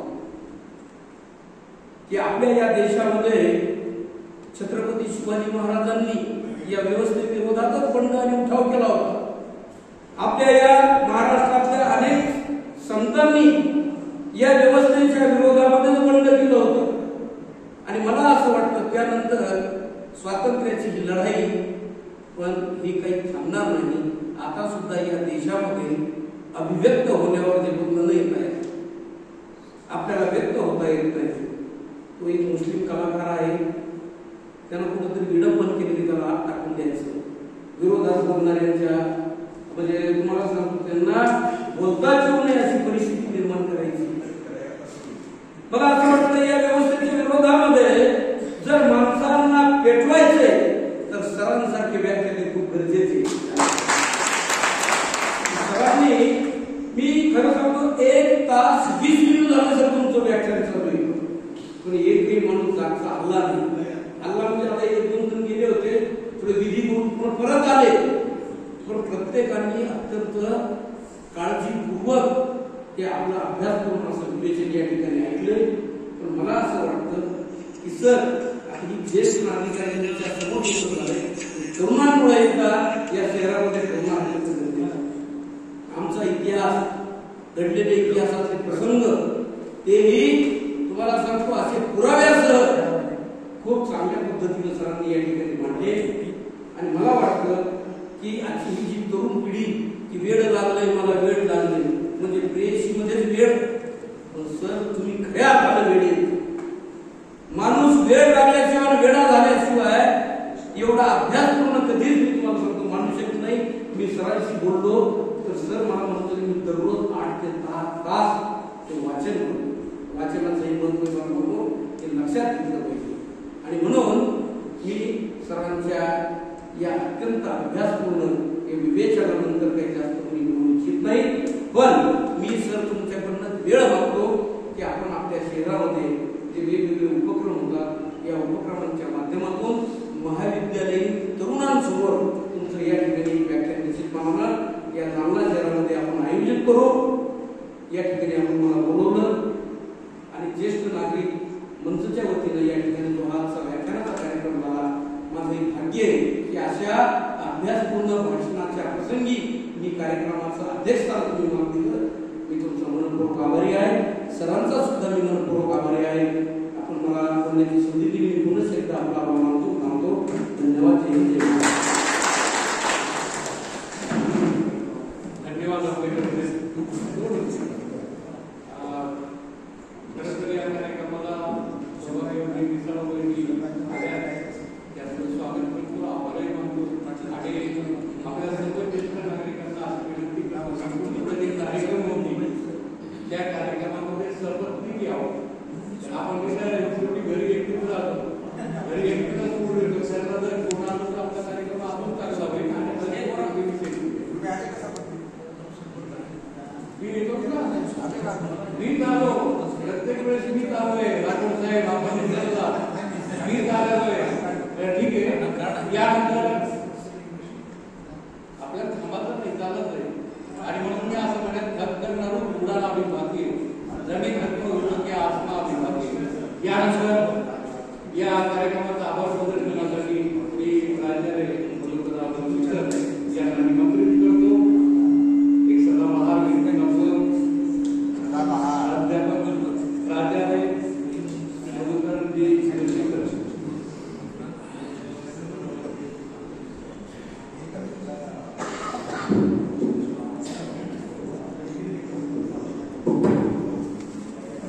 आज सभागृहात उपस्थित असलेल्या सर्वांना एक शब्द महत्वाचा मला सांगायचा तो असा की मला वाटलं की या कार्यक्रमानंतर आभार प्रदर्शनासाठी 10-5 मिनिट थांबावं. कशासाठी? इतिहासातून अजून आम्ही बाहेर आलेलो नाही. कारण एवढ्या सणावाळ्या एवढी नावं हैदराबाद मुक्ती संग्राम 1000 वर्षाचा इतिहास सरांनी मुखोद्गत सांगितला. सर्व नावं कशी घोषित केली. आकडे होते त्याच्यामध्ये सगळे आकडे होते नावं होते जागा होत्या घटना होत्या. हे एवढं अप्रतिम होतं की आम्ही काही काळ हैदराबादला होतो काही काळ आम्ही दिल्लीला होतो आणि खऱ्या अर्थाने आम्ही धाराशिवला होतो. तर अत्यंत सुंदर शब्दामध्ये आणि अत्यंत प्रभावी की इथे तर मला असं वाटतं की शब्दांना सुखही नसते शब्दांना दुःखही नसते. ते वाहतात ते उभे तुमचे माझे.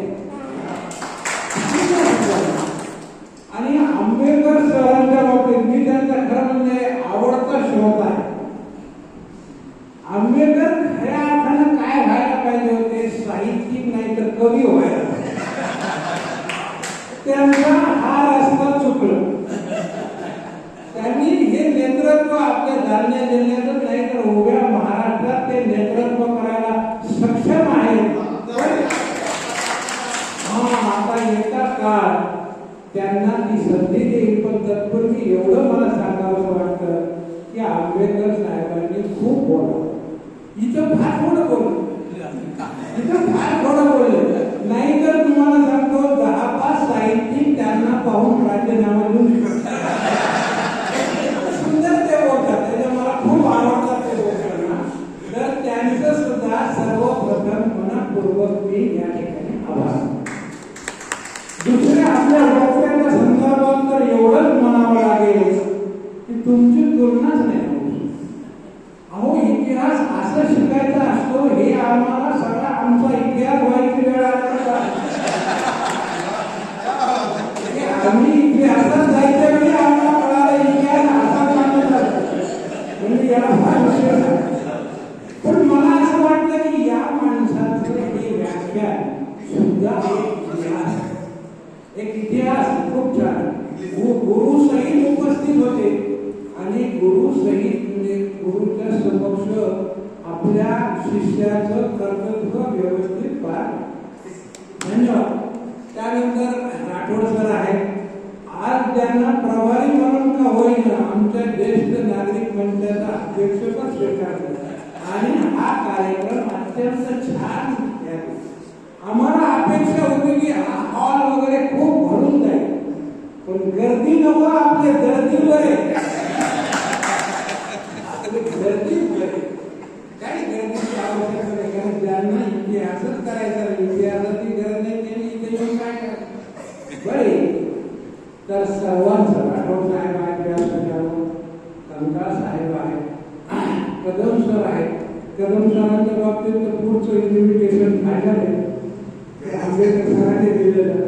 या सगळ्यांसाठी आपण उपस्थित राहू, सर्व ज्येष्ठ नागरिकांनी उपस्थित राहू. कारण आम्हाला, मी तुम्हाला थोडासा वाईट वाटेल पण मला असं वाटतं की आपले जे हुतात्मा स्मारक आहेत ना तेच हुतात्मा व्हायची वेळ आहे. सध्या आपण आपल्याकडे माझ्या शाळेतला विद्यार्थी जनार्दन मामा नागापूरकर हे आमचे मल्टीपर्पजचे विद्यार्थी आहेत. प्रवेश जळगावमध्ये त्यांचं नाव आहे. त्याच्यानंतर हा घडलेला जनार्दन मामाच्या बाबतीत आम्ही वादविवाद स्पर्धा घेत असतो. म्हणून या निमित्तानं मराठवाडा मुक्ती संग्रामाच्या बाबतीची माहिती या ठिकाणी आम्हाला अत्यंत चांगल्या पद्धतीने मिळाली आणि मी